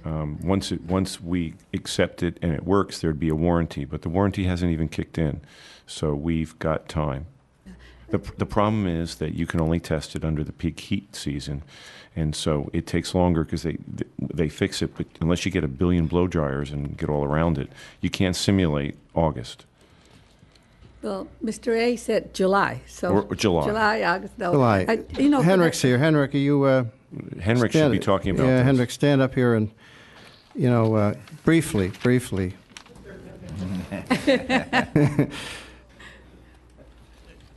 Yes, Director Mendoza, the contract, as has been stated, is still open. We're retaining about $5 million, and it's in an escrow account. There's 2 performance tests that have yet to be performed, and that's on the chiller and then the aux load that the plant draws. And the first 2 summers, we didn't run the test because it's not the performance of the chiller that we're mainly concerned about. I think we've talked about this briefly in prior board meetings, but it's the reliability of the chiller. So for the past 3 months, the contractor and the equipment supplier have been working on the chiller, doing some retrofits, trying to get it to where it will perform satisfactory to IID. And I've been in. I was at the meeting where the executives talked to Ed, and they have said orally and in writing that they're going to make this chiller work. As of yet, we're not satisfied with it. As of today, it's available. We tried to run it. Actually, Malta tried to run it last week, but it was 70 degrees, and it just shuts down because it's designed to. Yeah. It's designed to run when it's 110, 115 degrees. I think I was probably one of the strongest supporters for the Nyland plant, and I still am. I think the more internal generation we do, the better for the district and our ratepayers. And I think it was a good idea, but we just have to make sure that those chillers are working. Yeah, just real briefly, ARB is a general contractor, and it's like if you spec'd out a house to be built, the general contractor is going to buy an air conditioner, and he's going to put it in, and if the air conditioner, if there's a design flaw with the air conditioner, the contractor can't fix it. He has to go to the vendor, and that's kind of the scenario we're in. So who's the vendor for the Siemens? Simons, or what do you call it? It's TAS, Terminair Systems, and as Mr. Ajayan said, I think they're the largest supplier of those types of chillers in the industry. There's not a lot of companies that supplied. And they've been very responsive. When we met, they were very responsive. Both the contractor showed up and the chiller manufacturer showed up. And in the banter between them and us, their attorneys have said some things that Jeff didn't like, which is not hard to do, I guess. But so there's a little bit going on there. But as far as living up to their commitments, they have certainly done that, and they've said they fixed it. We're going to say, we'll see. We'll see. We're going to test this out in July and see what it does when it's 110, 115, and if it works, fine. And we can rely on it. We'll release the funds, but not until then. Well, good. And actually, Malta's scheduled a test run, I think, on Thursday, because we're starting to get above 70, and 70 is kind of the minimum. You just can't turn it on. Henrik, is this the first time that they have installed chillers in this type of environment for this contractor, or have they done this before in other places that are similar to the Imperial Valley? Well, as far as inlet chilling, it's very common in the industry. APS has 2 LM6000s at the Yucca Power Plant, and they use inlet chilling, actually by the same supplier. Same size. It chills 2 LM6000s, so it's got the same capacity. And then the city of Riverside has 2 LM6000s, and they use Do you inlet think chilling. this is probably defective, or? Well, our Has a chillers. little hole someplace? Well, I mean, actually the main problem on the first year is maybe you recall, we destroyed 2 compressors, and they basically at no cost to IID replaced those compressors with brand new compressors. The problem last year, I don't want to say the main problem last year, was the oil within the refrigerant. It foamed. And it, I mean, you actually, the oil has to keep certain levels, and you have to maintain certain levels of the refrigerant. And with this oil foam causing the refrigerant to foam, you were getting false indications. Now, since one of the major things that they did during this past 3-month overhaul that they just finished up is they went to a different type of oil. It foams substantially less, and I think, I don't know, Balta. I think. What kind of oil do they use at APS in Riverside? Well, it's a different type of chiller. Our plant. That's why I asked. Is this chiller the only one they have in an environment like ours? It's the first dry R22 chiller that TAS has built. And we're the guinea pigs? And we're the guinea pig. So. All right. Is there any other questions from the board? Concerns? We'll move on to number 21, Tom, for the acknowledge of audit reports.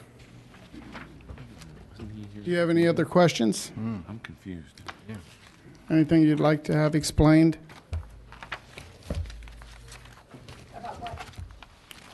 Whatever you want explained. You know, that's what I'm here for. Are we on general matters still, or are we on 21? Well, if you're through with the general matters, which I have nothing more to say concerning that issue, unless you have questions, I'll try to answer. Are you going to go over A, B, and C, or what? Those questions. I'm going to have the auditors come in and... we'll move on to A, B, and 21. Okay. Francis?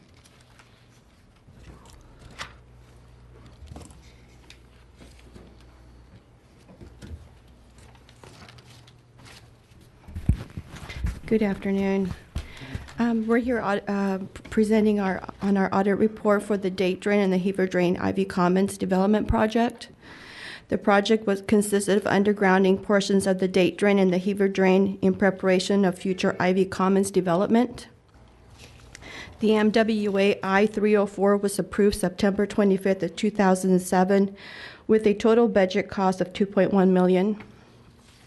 It consisted of, had 2 additional change orders were made to complete the project. Both changes were within the original approved MWA. The project was fully funded by the customer, CBL and Associates. The project was completed under the MWA's project cost, and a refund of $476,000 was issued to the customer after cost settlement and project closure. There were no significant findings during our review, and we have no recommendations. Are there any questions? Just one. Why can't all the audits be like this? All the audit reports. This is a good way. Thank you. If all the projects were like this, there wouldn't be any. Yeah. Moving on to B. Sorry, Thank you. we're going to keep Thank you, moving along because tonight some of the board directors are going to the summit at the Q.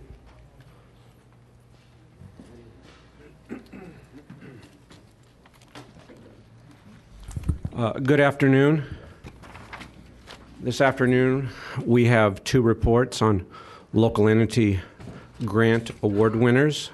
The first one is the Institute for Socioeconomic Justice, and the second one is the Public Administrator. And I would like to recognize, sitting among the public today, is Eric Reyes, the Executive Director of the Institute for Socioeconomic Justice, and his colleague, Julio Jauregui, and also Norma Saicon, the Public Administrator for Imperial County. And they will be available for questions, should you desire, at the appropriate time. On May 13th, 2008, the district awarded the Institute. Oh, and also let me say, conspicuously missing today, is your local entity executive coordinator. He was notified in case there would be any questions, and he's not here. Who are you talking about? Gustavo Riza. Okay. So what? Okay, on May 13, 2008, the district awarded the Institute $220,654 as an award for its program that it had made an application for. That program is designed so that they would spend $442,924, and this $220,000 would make that a 50% match, which they'll work off over time. Our first recommendation, as we've talked about before, I don't want to dwell on this, but we would be remiss not to remind you there was no signed contract here. The management of the Institute have said that they are willing to sign a contract in the future. Yes? Just a quick question. Have you compared their contract or their application with other people's application? Yes. What I'm seeing here is Social Security, job search and preparation, immigration, tax forms. This is what the socioeconomic... There were 4 different classes that the nonprofit organizations were able to apply for the competitive grants: training, education, business, special projects. Within any of those 4, there's a great amount of latitude of projects that they could propose. Remember that initially there was only one competitive bid that was even in conformance. That was Neighborhood House. Then they had to go through a second process and loosen up some of the guidelines in order so that they could obtain and with that, successful bids. You approved a program which the Institute submitted to you in 2008, and they executed that program just as you approved. There's no question there. Well, I guess my question is this is what they use the money for? Immigration, access, healthcare, Social Security. I'm not sure what the in 2003, but I was approached by another group who had the same idea, so to speak, and was denied money. There was an evaluation process. I'm sure there were many different groups that applied under similar programs, and for whatever reason, I was not involved in that evaluation process. The evaluation process, in fact, on its own has not been audited. Only the eventual awarding of the grants and the spending of the grants has been audited. They prevailed. We're not questioning that. They prevailed. The local entity approved the grant. This board approved the grant. They were separate at that time. The checks, whatever checks were issued, were properly issued. There's no problem there. We're not contesting that today. I have a question. What was the total amount of money awarded to this group? As I just stated, over time, $220,654. They have not received all of it. It says here a 50% program match. What do you mean by that? Over time, the 2-year program, the Institute has budgeted to spend $442,924. That's the budget of the program, out of their own pockets. Have they done that?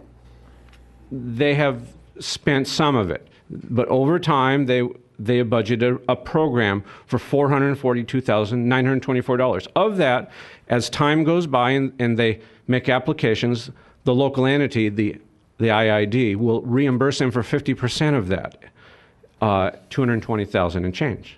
So they actually get $400,000? No, they spend $400,000, they receive $200,000. Okay. All right, and this was what's called a special project, so that was at a 50% match. So eventually, they would be out of pocket after it's all said and done, $220,000. The district would have paid half of it, and they'll pay half of it, but they have to spend it all up front over time. What's the time? 2 years. There are two-year program, 2-year phase 1 and phase 2. Okay. Now, let me say again, The Institute came forward with a proposal, included a budget, included services they're going to provide. They did all those things. They're spending the money, they provided the services, and the providing the services is well documented. Where did they get the other 50% matching grant? From where? They had another grant, and they have money in their treasury. Where they got the other half is not our concern. Did you verify that they had the 50% matching grant? They have another grant on their general ledger. They pay their own bills. You didn't answer my question. Did you verify that they have the other 50% matching grant? That was not the intent of our audit, to verify their other sources. So how do we know they have 50% of the matching grant? They have made an assertion that they spent $155,985. Now I have some problems with that. I had to work with them. I had to give them some advice on accounting. I had to show them how to make a separate accounting. What they spent for their local entity finance program was commingled with their greater organizational costs. But they made a representation. We, on a sample basis, went and audited some of those expenditures. We're not required to audit every expenditure. A sample that we consider to be adequate. And specifically, we audited all the purchases of computers and other associated equipment. Are there any questions? Yes. Mortgage and credit counseling. They have a whole slate of social service topics that they give advice for, and referrals. You can ask them more about the specifics of those, but it is well documented. Craig, can you do me a favor? Because I know that Luis Olmedo applied for some funds. He has a group out of Brawley, and it sounds like it's a lot of the same things, yet he was denied.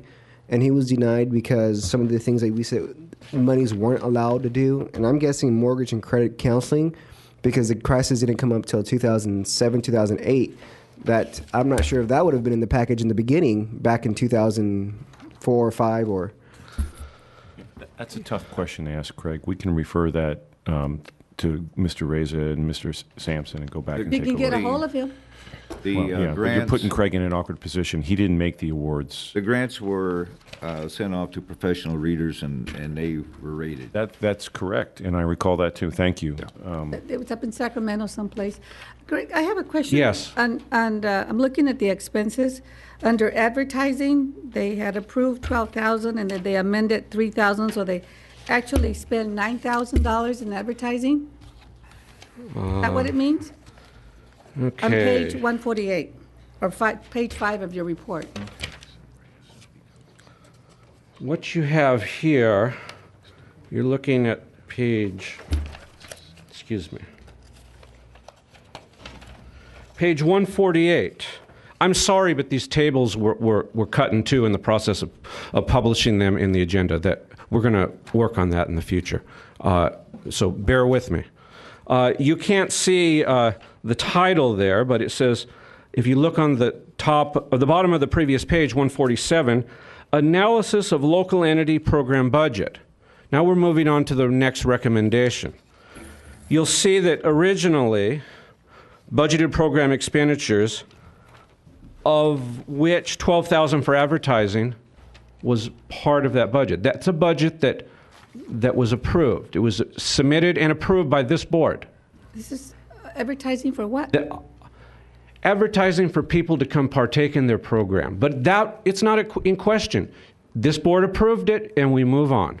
No, I just want to know what type of advertising that they spend $9,000 on. They didn't spend the $900. Well, this is not a table. 900, This is not this is not a table that says how much they spent. This is. Let me explain the table. The first column as approved. That is what you approved. Somewhere along the way, and I haven't figured out how, the program was amended. In that specific case, $12,000 was amended by $3,000 to an amended budget of $9,000. Amended by this amended board? budget. I'm not sure who it was amended by, but we accepted it, went on. We have a recommendation on that. So, in your amended budget, you have a line item here, $9,000. Let's see what the actual was. Where do you find The actual on page 150 for the phase 1, which ended March 31st, 2009, they spent $2,857 for advertising. See, to me, that sounds a lot more reasonable than 9,000. That's what I was questioning it. Exactly. That's a budget. That's not actual. And if our page had not been cut off and split on, our chart put on 2 pages, it would have been a lot easier to read. I'm very sorry that happened. I'm we following were you very now. distressed when we saw that in the agenda on Monday morning. Okay, so our recommendation is, excuse me, number 2, require that all amendments to local entity programs be authorized in writing at the same organizational level that approved the original program proposal. Well, we saw this in action with the Neighborhood House a few weeks back. It was approved, the amendment was approved at the same level that approved the original program. I don't know who approved this. There's various names on the emails that I have, talking, communications, but it happened, and we're accepting it at face value, but we're saying in the tables, the report reflects that. But we're making the recommendation to bring it back before whatever level of management, the board approved it, and consider the amendment at that level next time. And the amendments, specific amendments made to that program on page 145, the program was cut from 24 months to 18 months. 2, from 4,500 program services provided to 3,194. 3, from the approved budget of $442,924,000 to $369,943. That's 20% less. The amendment was $72,981 less a commitment on the Institute's part, but the local entity was still paying their $220,000. So who approved these amendments? I'm not prepared to give the names of IID personnel in open session. This never came before the board. Exactly. That's why we're making the recommendation. So management has accepted this recommendation, and the next time we encounter a similar scenario, that we will see that it was brought back to the board and approved. Are there any other questions from the board? No, he still has I have more. a few more He has items. more recommendations. I know you have C, right? And now on the last part of the amendment, from 50% to a 40% program match for this special project, and as Mr. Reyes will point out to you, he agreed to, and it was discussed in the communications I have, to in fact, a 75-25 split, 75% local entity, 25% institute. But the budget we're assuming was approved, that was presented to us, actually demonstrates a 60-40 split, not a 75-25 split. But he can say that, and with all sincerity, he can say that. I'm not challenging him on that. Our next recommendation: base release of funds first on program expenditures to date, and second on performance evaluation and verification of benchmark attainment. Probably of these 5, this is the one recommendation that I consider most important. And I agree with you. Yeah, number 3 is most important. The others are important, but this is so much more. What we had here was, of course, when the grant award winner he's awarded money, but there was no reporting in money back to the local entity. All reporting back was done on services, encounters with people who needed the service. We're not questioning that. But as we met so many people, it's so much of a goal. We've earned now, so it's at such and such a level, percentage, so we get the same percentage in money. Never was there ever a report made that reported dollars spent. Not until we showed up and asked for some reports in dollars did anyone ever compel them to give such a report. And the same is true for the public administrator. And also we're presently working on Arbor. The same is true there. We haven't put that report in writing yet. We're still working on it. We have a ways to go on that one. And the same is true with IVC. No one ever, matter of fact, when I questioned your local entity executive coordinator about this, I said, let me see the form. He said, a form had never been designed. And I know that no one ever asked me about this. I certainly would have given any assistance I could have. There are a number of people around the water department, and I suppose around the power department, energy department, who have worked with grants, and they know how to expect these numbers to be reported. And the form would be simple enough. I've worked with some very complex grant reporting forms, but this is so simple for the local entity. You would have a form that said something like direct labor charges, other direct charges, strike a subtotal, apply the appropriate overhead rate, strike another total, subtract from that the money that has been received to date, and whatever the remainder is, send me the money. With some constraints put it on it, of course, budgetary restraints, milestones, but there is no such form. None of these local entity award winners have made any reports on any dollars spent. Every one of them has told me that, and your local entity executive coordinator has confirmed that. And I said, I want to see it done next time. We are making Is that that one of your recommendation. recommendations? That we are making that recommendation right now. Is it here from 1 to 5? It is number 3. I consider that to be the most important one. So, and of course, I think that the executive coordinator is collecting, he collects lots of monthly reports from these agencies on services provided, number of people encountered, how many was for IRS help, how many for immigration help, how many for mortgage and interest help, or whatever it may be. The volumes and volumes of paper on this. It's too much of the wrong information. If you're awarding dollars, you need to see information in dollars, and then sure, you can back it up. You can take a look at services provided. That's fine. So from here on, we're going to have that particular form for any grant awarded, correct? I'm making that recommendation. Management has agreed to it. Okay. They have to implement it. Somebody's got to get hold of your local entity executive coordinator and tell them what to do. But of course, remember this. We already had this in writing here on page 146. Here I'm quoting from the notice of funding availability that all of these grants were made on. All recipients under this notice are required to submit semi-annual and final closing reports. The report shall consist of 2 components: a summarized narrative reflective of the activities undertaken during the reporting period, including the outcomes produced. That they do on a monthly basis, every single award winner. It's too much of the wrong information. It would be better off, like it says here, semi-annually, annually, or at key points, milestones along the grant life. So in a way, you can't blame the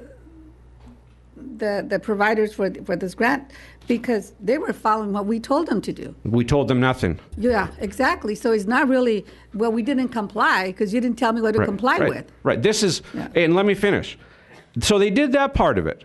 And a financial report that reflects the costs incurred during the reporting period. And that's where our recommendation goes.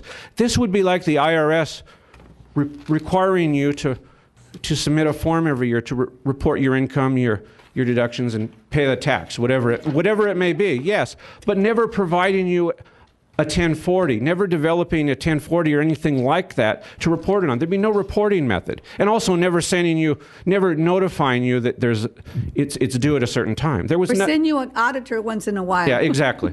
Craig, thank you. Thank you. You've made your point. Craig, I got a question for you. John has a question. I feel very strongly about number 3.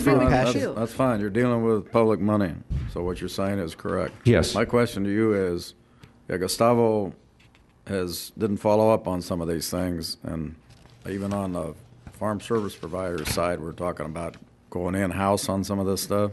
Yes. You said that there's people available that know how to write grants.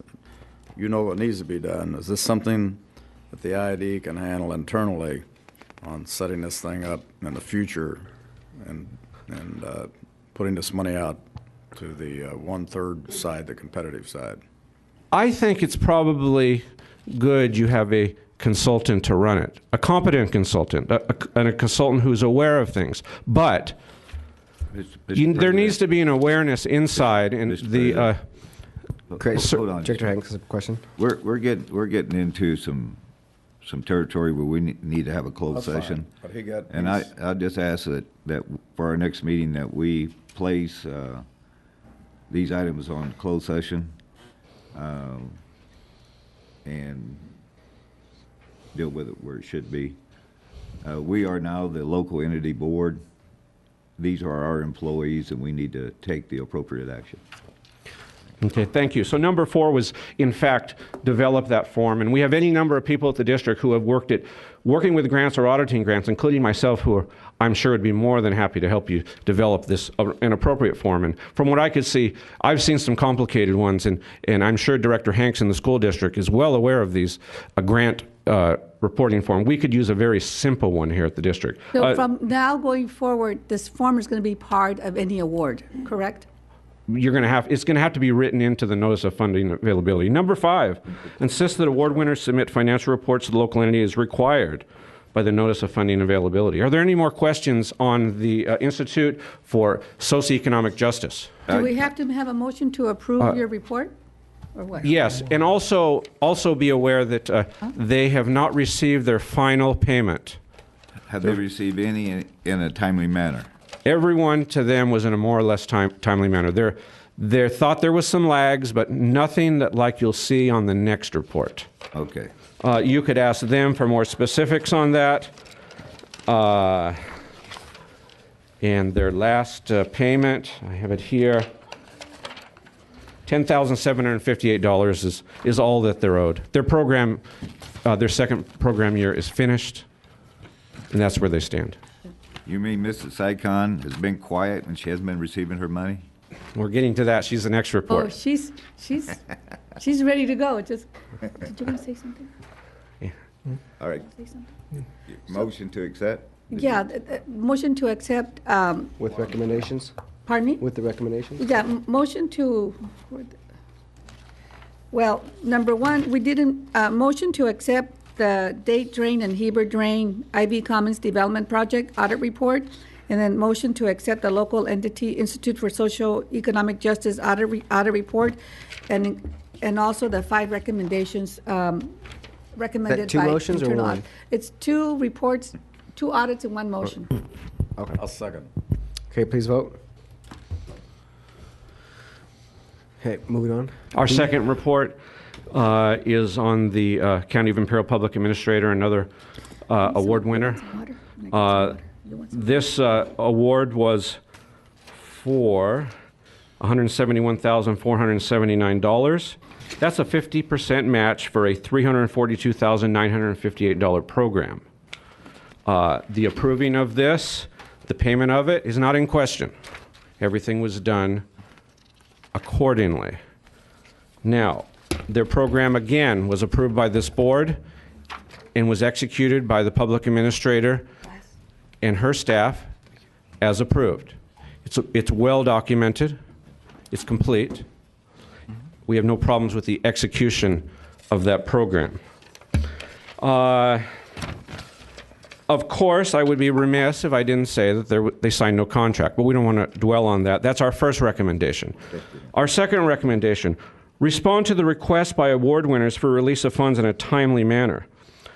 Okay, on July 3rd, 2009, the public administrator made their request for the 3rd release of funds. That, of course, that was based on their activity, things done, people seen, cases encountered, nothing to do with dollars. I'm happy to say that that check was issued March 11, 2010. It took more than 8 months to get a check out for $8,457. I don't know. I'm shocked it took so long. I think the local entity executive coordinator was I don't know. I shouldn't comment on it. They waited for more than 8 months. They did their job. The local entity didn't do theirs. I'm sorry. I'm very sorry to say. Don't be sorry, just state the facts. Our third recommendation is the same. Base the release of funds on expenditures to date. 4, develop a standardized format for award winners to report such expenditures. And 5, insist that such forms be used. Are there any questions there?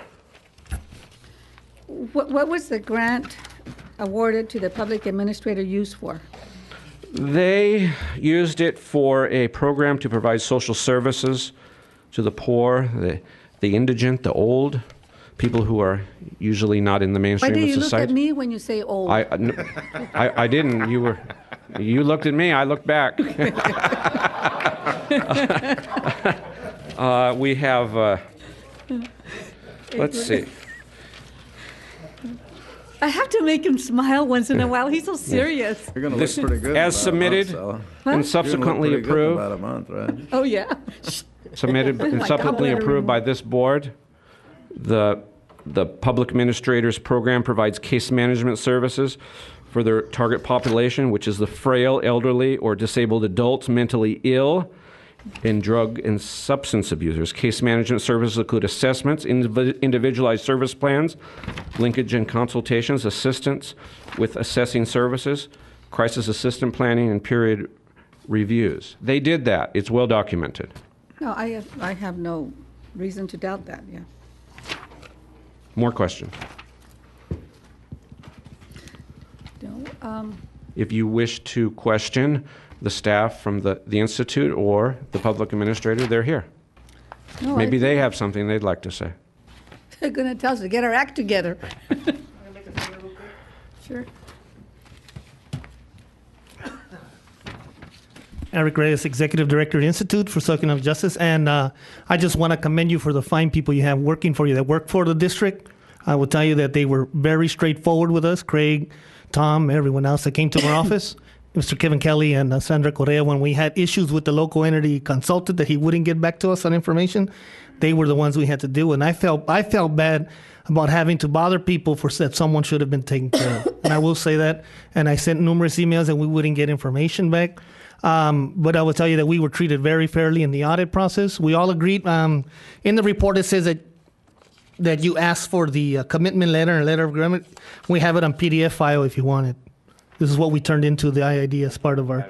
And you said the local entity coordinator couldn't come up with it, but I have it from our PDF file as well. I just want to commend you again for the fine people you have working for you.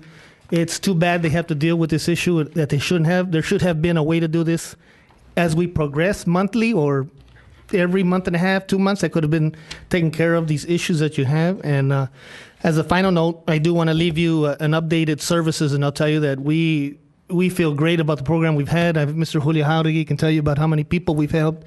I was even called in for a grand jury on this, and I came out smelling like a rose. They really liked the program. Personally, outside of the investigation, they commented to me outside of it that we were helping people on the bubble. We were helping people who didn't know how to access things. We saved people hundreds of thousands of dollars. We saved some homes as well.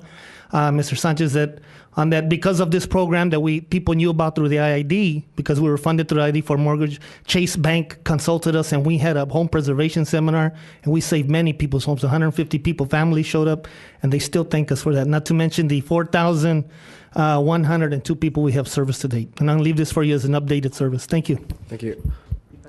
Well, I personally know Julio Jauregui, and I can say that when he worked at Social Security, and even now when you volunteer some of your time, you do an outstanding job. And so I commend you for that, Julio. Thank you. Norma Sycon, Public Administrator. I also would like to thank you very much. Commend you for your auditing department. We were very pleased at the response we got. They're very, very professional.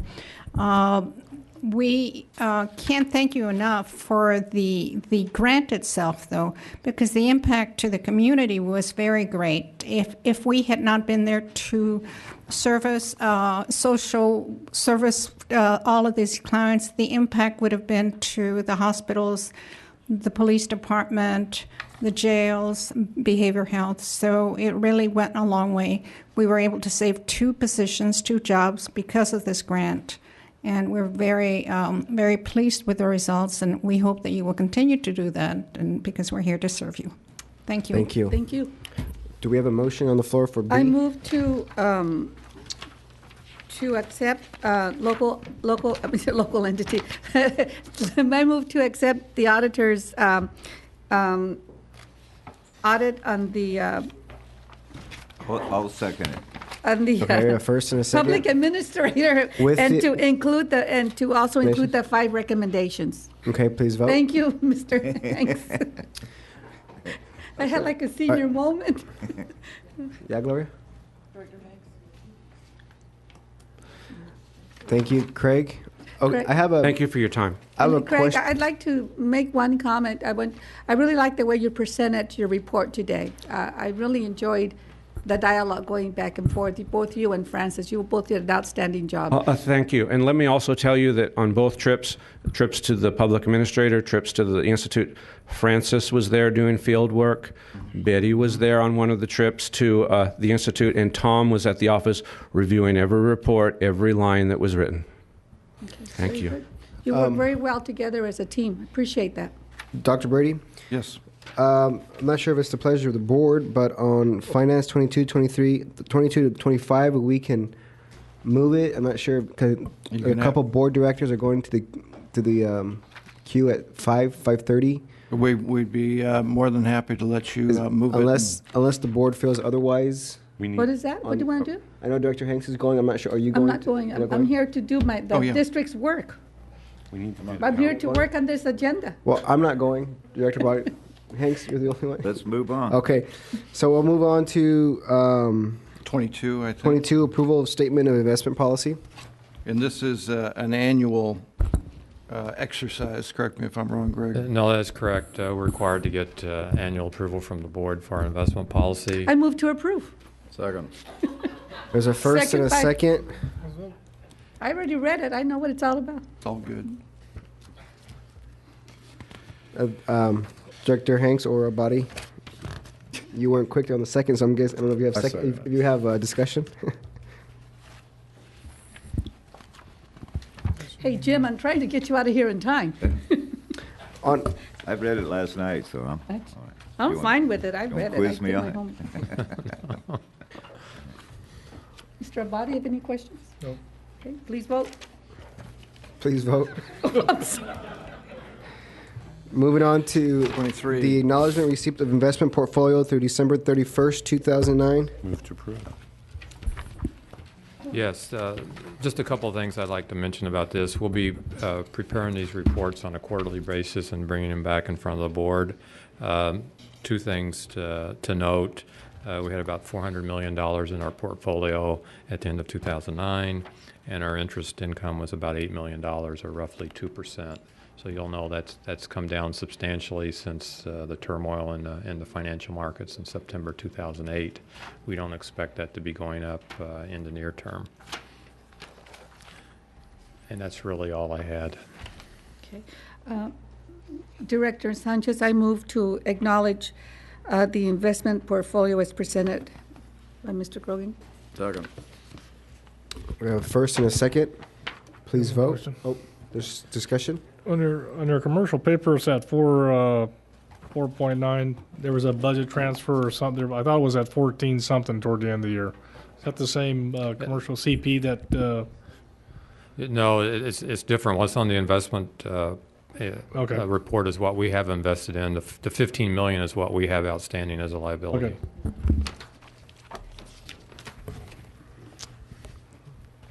Are there any more questions? Please vote. Okay, we're moving on to. Are you for the next subject, or you have a question Yes. on?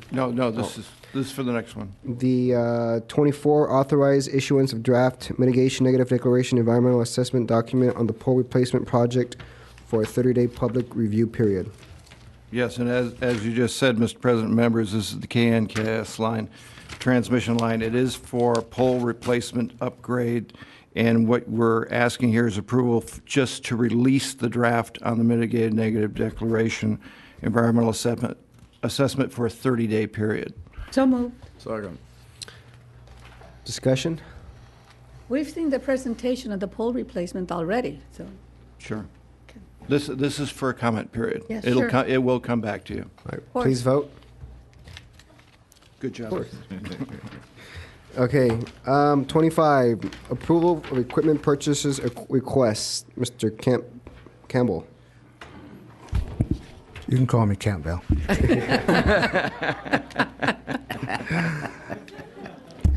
You quite don't look the same. I know. He's from Pennsylvania and I'm from Clexico. There you go. Good afternoon, President, Directors, and staff. Don Campbell from Fleet. And what you have before you is a request for approval for certain pieces of equipment that's to be assigned throughout the IID. And all this equipment or vehicles that's going to be replaced, the ones coming back will be sold in a public auction. And all of these replacement vehicles are in the 2010 vehicle budget and does qualify for the board-approved replacement schedule. Have we sold any cars this year? No, our last auction was December the 14th of 09. Do we plan to sell any this year? Yes. What's the estimated value of selling cars this year? Our auctions usually do pretty good. I got an email from... what's the average? We do better than we should. Well, we do. I'm amazed. Careful with your words, Jeff. I am amazed what people will pay for a beat-up old Zin Herald pickup. Don and I have a running discussion about this. Do we know what we paid last? Do you know what we got last year? Well, we normally receive back about 36, 37%, something like that. Well, really? Because it used to be 30%, so we're getting a higher Where does percentage. where do we put that money? It goes back to the general fund. To general fund, not to cars, because it seems that we're buying cars every year. Why would we put that into our new vehicles, the cash? Well, you're talking two different things. You're talking about what we budget for versus when we do sell something, the cash goes back into cash investments until we, and reserves until we, or that is, broking recommends that we use those reserves for budgeted items. It's a circle of life. No, I understand that. Where the general fund gets put into one big pot, I just think that we should buy things cash and not have debt service. I think it looks better on our debt-to-income ratio, a long-term outlook, and we can buy and we save that debt-to-income ratio for more important things, for catastrophic events. Well, we're going to have Mr. Brogan come up and explain in great detail why he does that. Well, evidently we can't have that discussion in detail. I've got a question for Mr. Campbell. Who's the lucky person that gets assigned the Toyota? Isn't that what? I do at the moment. But we took care of the floor mat, Dr. Brady. Yeah, you did. Yeah, he just ripped out the floor mat, so I don't even have a floor mat. I got a question. None of these are local. They're all out of county. So, how come our guys aren't coming in even with a 5%? Well, even with the 5%, they're not competitive. They're still not competitive. Okay, Mr. President, I'd like to move that we authorize Fleet Services to issue a purchase order to Sun Road Auto LLC for the purchase of 5 four-door sedans. I'll second it. Second for discussion. On the 5 four-door sedans, none of them have reached their 100,000 miles. Yeah, if you look at the replacement criteria, it's 5 years or 100,000 miles. Yeah. So do you think that we should be ordering 4 until we can get that 100,000 miles sooner, within 5 years, or 3? Well, if you look at the age of the vehicles, though, they're 10, 11 years old. So that's why we put the 2 criteria there. That's why I think I agree with Director President Sanchez. Is it's obvious that maybe the lowest mile ones you could probably get by with 4. Well, what happens too is, you know, a lot of times these vehicles are used for travel and stuff like that. So with that age condition there, that's when things start to happen. And what happens is what we get back in return from the auction, I think, makes up the difference from keeping a vehicle that long period of time. And at least one director has first-hand experience of a engine burning up, I think, somewhere around Red Earth Casino. Red Earth. That was because of irresponsible behavior. No. We had to go to the ECAC meeting in La Quinta. Mr. Campbell hasn't got the video set up yet, so. And these are financed, right? Yes, and these are replacements. How much down payment did we put? Did we put anything down or no? No. Everything's These will be financed after the everything's after on the lease. awards, Yes. Or no, everything's purchased. It's financed, but it's not a lease, but it is financed, I believe. And no down payment? No down payment, no. Okay, any other questions? Mike, do you have a question? All right, please vote. Do you have a question? We're going to do them all, or one line item? Yeah, at a we time? need to do the two off the consent calendar. Which ones? Oh, I'm sorry. We're doing- Oh, we want to do it individually? No. We'd like to take it all collectively. I'd like to take it My individually. motion was just for, A. Your for the motion was first for one, A. for bid 0929. That was my motion. Oh. And we're ready to vote on that. So please vote. But do we have to take it individually? No, you don't. You could take them all together. Of course, as I mentioned before, my motion is for bid 09-29. And we're voting on that right now. Because I'd like to take it individually. Ahí está. Understood. Okay. Yeah. Okay. Now, I'm going to go back, and I'm going to make a motion for bid 0930 to authorize Fleet Services to issue a purchase order to Theodore Robbins Ford for the purchase of 25 6-pound, 1/2 ton pickups. I'll second it. Okay, please vote.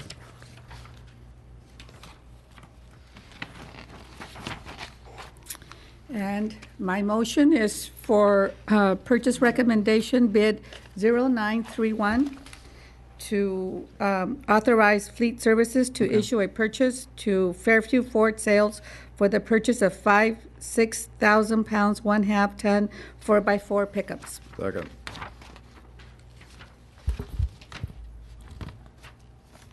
Are we voting now? Vote. Please vote.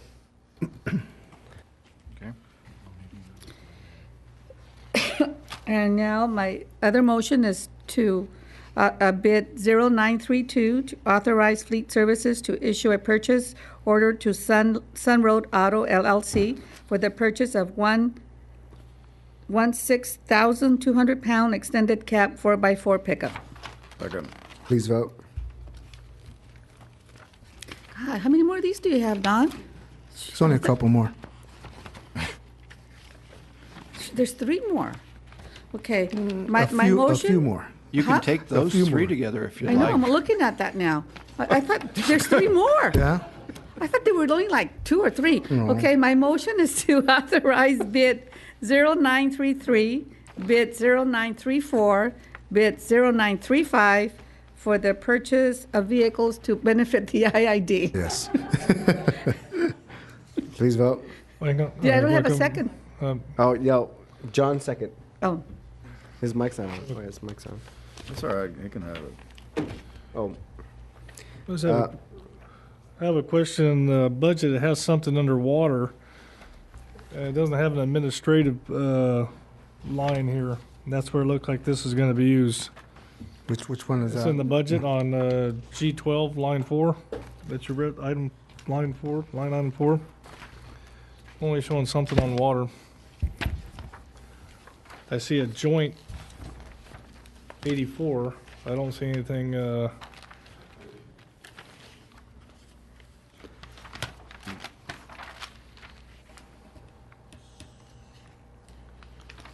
He's talking off the budget. Which item was that? Says it's going to be used by administrative services department purchasing section. That's That references G12 line 4. That's the minivan? Bid 0933? G12 line 4. Yeah, the minivan. What bit number is that, Director Abadi? The one we're doing right now. I think isn't that this one? I did all 3. I did all 3. It's 0933? Okay. Page 196, right? Mhm. We're doing that one. Okay, well, now what is your question? This administrative support, service department purchasing section. Right. It references G12 line item 4. I don't have it in my budget. Oh, in your budget Okay, book? what- In your Line budget item. book? Okay, what that is they're going from a 3/4 ton van to a half-ton van. So the line item would be different in the budget as far as the size of the vehicle. Where would that be then? What line item would it be if you're changing the vehicle? It's budgeted under line item 4, but the minivan is a classification of a half-ton, which would be a Class 2 vehicle. I realize Only- that. Where is administrative service department purchasing section? I have nothing under energy. If this is a board, I have a little bit underwater, and I'm trying to find where you're That- grabbing this from. That's centralized services. That should be joint? Huh? Let him come over and look at what he's Yeah. got, Donnie, see if you can see it. Yeah, it should be under centralized services. Should it be centralized services? Purchasing, sure. Wish I had my budget.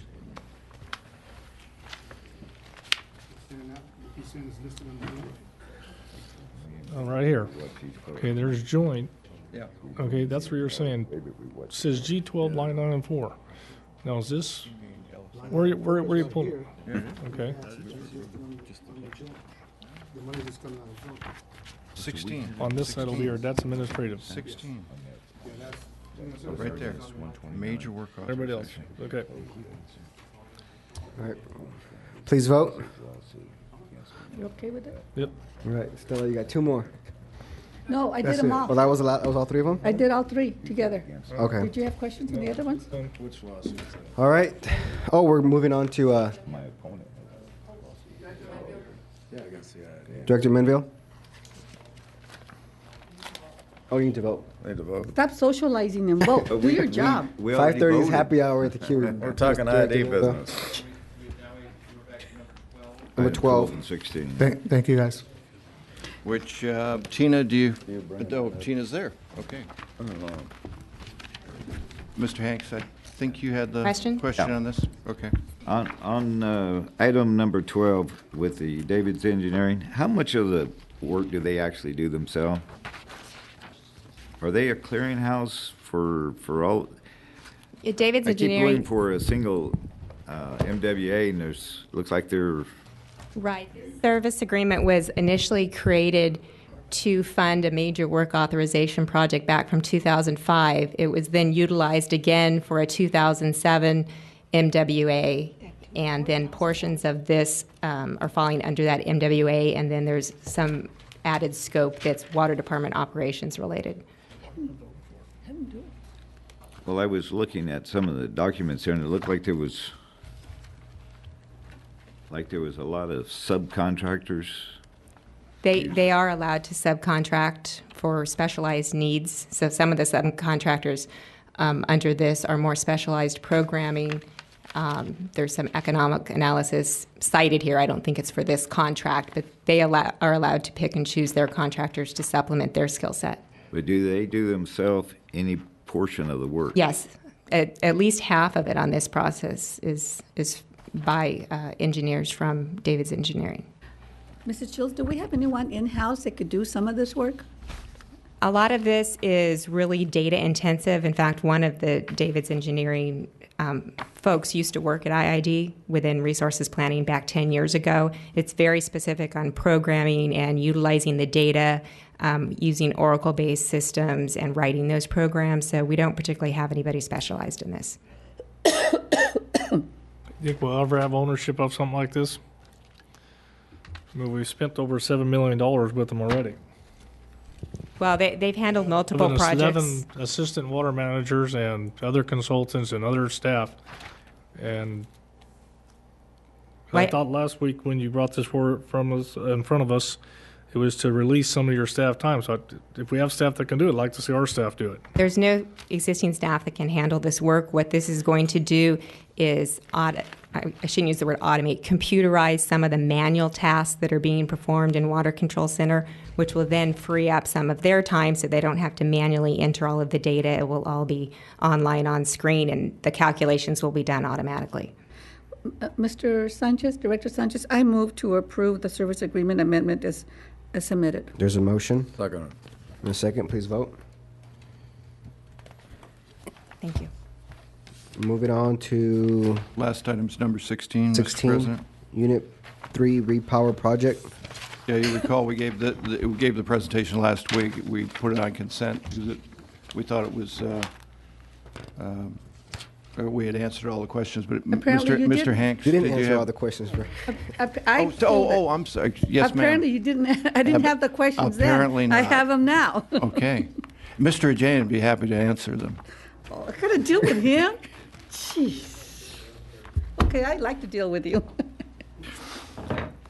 Well, one of the issues I had was the chiller and the nylon plant. Are these the same contractor that worked in the nylon plant? Is he going to be working on this repowering? This is ARB, and we're very comfortable with them. They did a good job on nylon. The one issue remaining. Except that the chiller doesn't work. Well, yeah, but that they're living up to it. I have met with them, and I have met with the subcontractor, and based on all the flurry of activity I have seen, they are living up to their word to fix it, and they will continue to live up to their word to fix it until it is fixed, or we'll hold back on the $5 million, and they've definitely shown that kind of intent.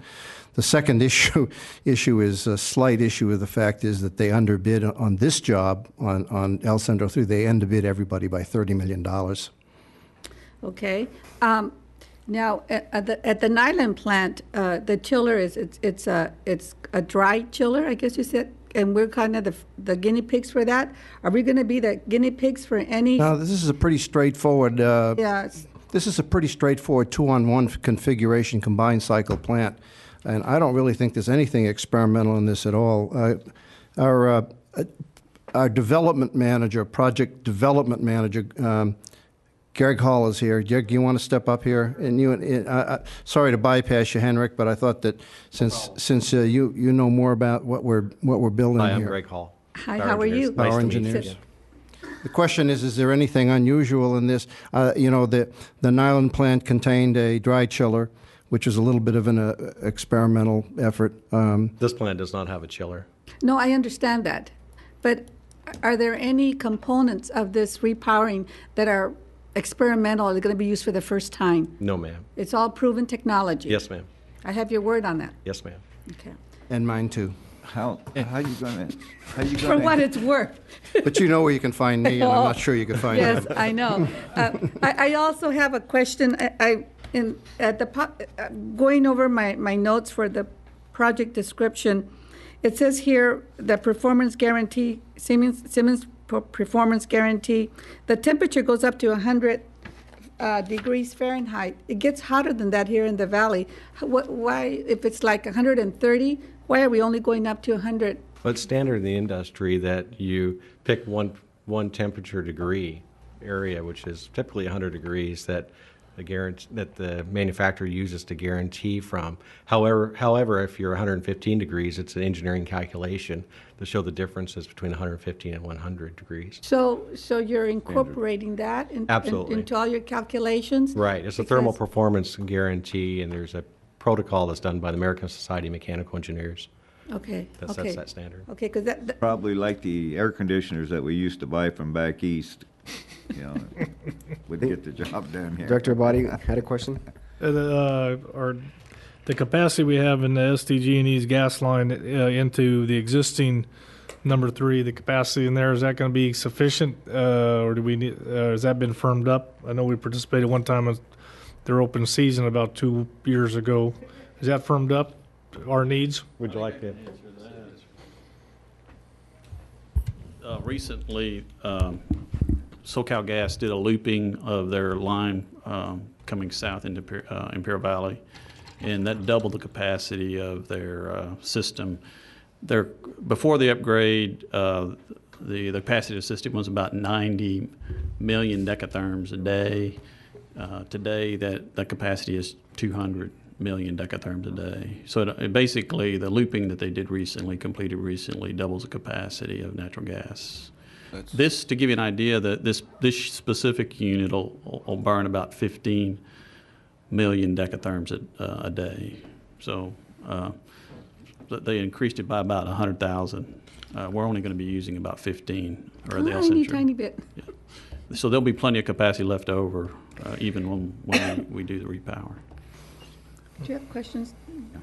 The Nyland plant, we used an external project manager, I believe from Florida, and I think we saw him twice here with reports. Is this going to be handled with our own project management, or? We're gonna. This is too big a project for anything in-house. This is by far the biggest project we ever built, and we're in the process now of interviewing potential candidates by several engineering firms. Greg Hall, who you just heard and have been here pretty much every meeting, has been with Power Engineers, has been the project development manager, and he will take it to hand off ultimately to a project manager that we will hire from the outside. We really want a top person who has built similar sized projects. We're going to be very careful with this. Not to mention any names, because I can't remember names that were given me, but for example, right now, one of the leading candidates is a person who built similar sized projects with the Fluor Corporation. He's a retired Navy commander. And if you think that the last project manager wasn't here enough, we'll ensure that he will be here and give you regular reports. There was a couple of issues with the Nyland, I think, control room and the team handled it, but I thought that those things should have been brought back and reported. There is always, I've never sat in on any project, and I've participated in everything, including more recently the Magnolia project in Burbank. I was doing some consulting on that about 7 years ago when that was being built. There's never a project that does not have issues that come up that have to be addressed. I mean, this is a big project. The important thing is, I think one is to make sure you address it, you have the right contract, you have the right standards you hold them by. And I think very equally important is ensuring that the board has good communications and understands what's going on so they don't hear rumors out there about a problem. There will be problems, but we will address them. We understand that. Now, does a project manager stay until we accept the project, or do we take operation of it? It's a full-time, right, Henrik? It's a full-time project until the project is completed. We'll get that commitment from the project manager before we hire him, that he's going to stay here throughout the project. Because, I mean, if he's a good project manager, the last thing you're going to want him to do is leave before the project's finished. So you want that continuity. I do want to make a real quick correction. It's 90,000 million decatherms a day, not... You're slipping, Ned. We were hanging on that difference, and so I'm a factor of about 1,000 off. So anyway, that's a lot. How is our internal PMO office going to have oversight in this project, or are they going to have any oversight? We've been working with Mr. Campbell and Angel Marcial, and we went through and checked on the MWA. They have a checklist that we went through and ultimately ensured that the MWA met their standards. And they will have an oversight responsibility as well. I mean, they're going to continue to be in on. Who is they? PMO. So. And it's Angel, right? Yeah. Why don't we ask Angel to speak to that? Angel, you now have a dotted line to the board. Do not be afraid to use it. We're going to have one project manager overseeing the project in conjunction with another project manager that's an IID employee in generation. We're also planning on getting a coordinator involved once we hire a coordinator to be involved in this project. It's a two-year project. It's $250 million. It's a big project, and we'll have plenty of oversight from our side. Kind of backtrack. Yes. You're going to have a project manager that works for generation. Where is the independent PMO looking into your project? Not affiliated with energy. There's one project manager that's going to work for energy, that's going to work at steam plant. There's a project manager from PMO that's going to be working on that, and a coordinator from PMO that we're going to make available Okay, so for the you're going to project. have some oversight. Yes, Okay, yes, of that- course. that's really important, and they're going to communicate to the board so that, when you have something like this, you have rumors going back and forth and people talking and whether they're telling the truth or not, and I think this board needs to be informed and kept up to date. I really would appreciate that. I would encourage you not to listen to too many rumors without having them checked out. But this outside project manager is not independent from the Energy Department. In fact, they are under contract with the IID, and they will definitely be working with us and for us. You will have PMO as an oversight to make sure we're not lying to you when we come up and tell you everything's going well. That is your check with reality. And we're working closely with the Energy Department to make sure that the project is structured in a manner that we can oversee it. And when I say rumors, I mean, perhaps I shouldn't have used that word, but I'm saying that I learned a lot from the nylon plant. I learned a lot, as we all did. And as I stated before, I'm a very strong supporter of internal generation. Like, I support the repowering of Unit 3. I think it's about time. It's long overdue, and I'm really glad that we have the nylon plant. But I want to make sure that this board is kept informed and that we're giving the correct information. Of course. I move for board approval of Phase 2 of Major Work Authorization P-6747. Second. There's a motion and a second open for discussion. Please vote. Okay, Jim, run. You're off the hook. This meeting is Run. adjourned.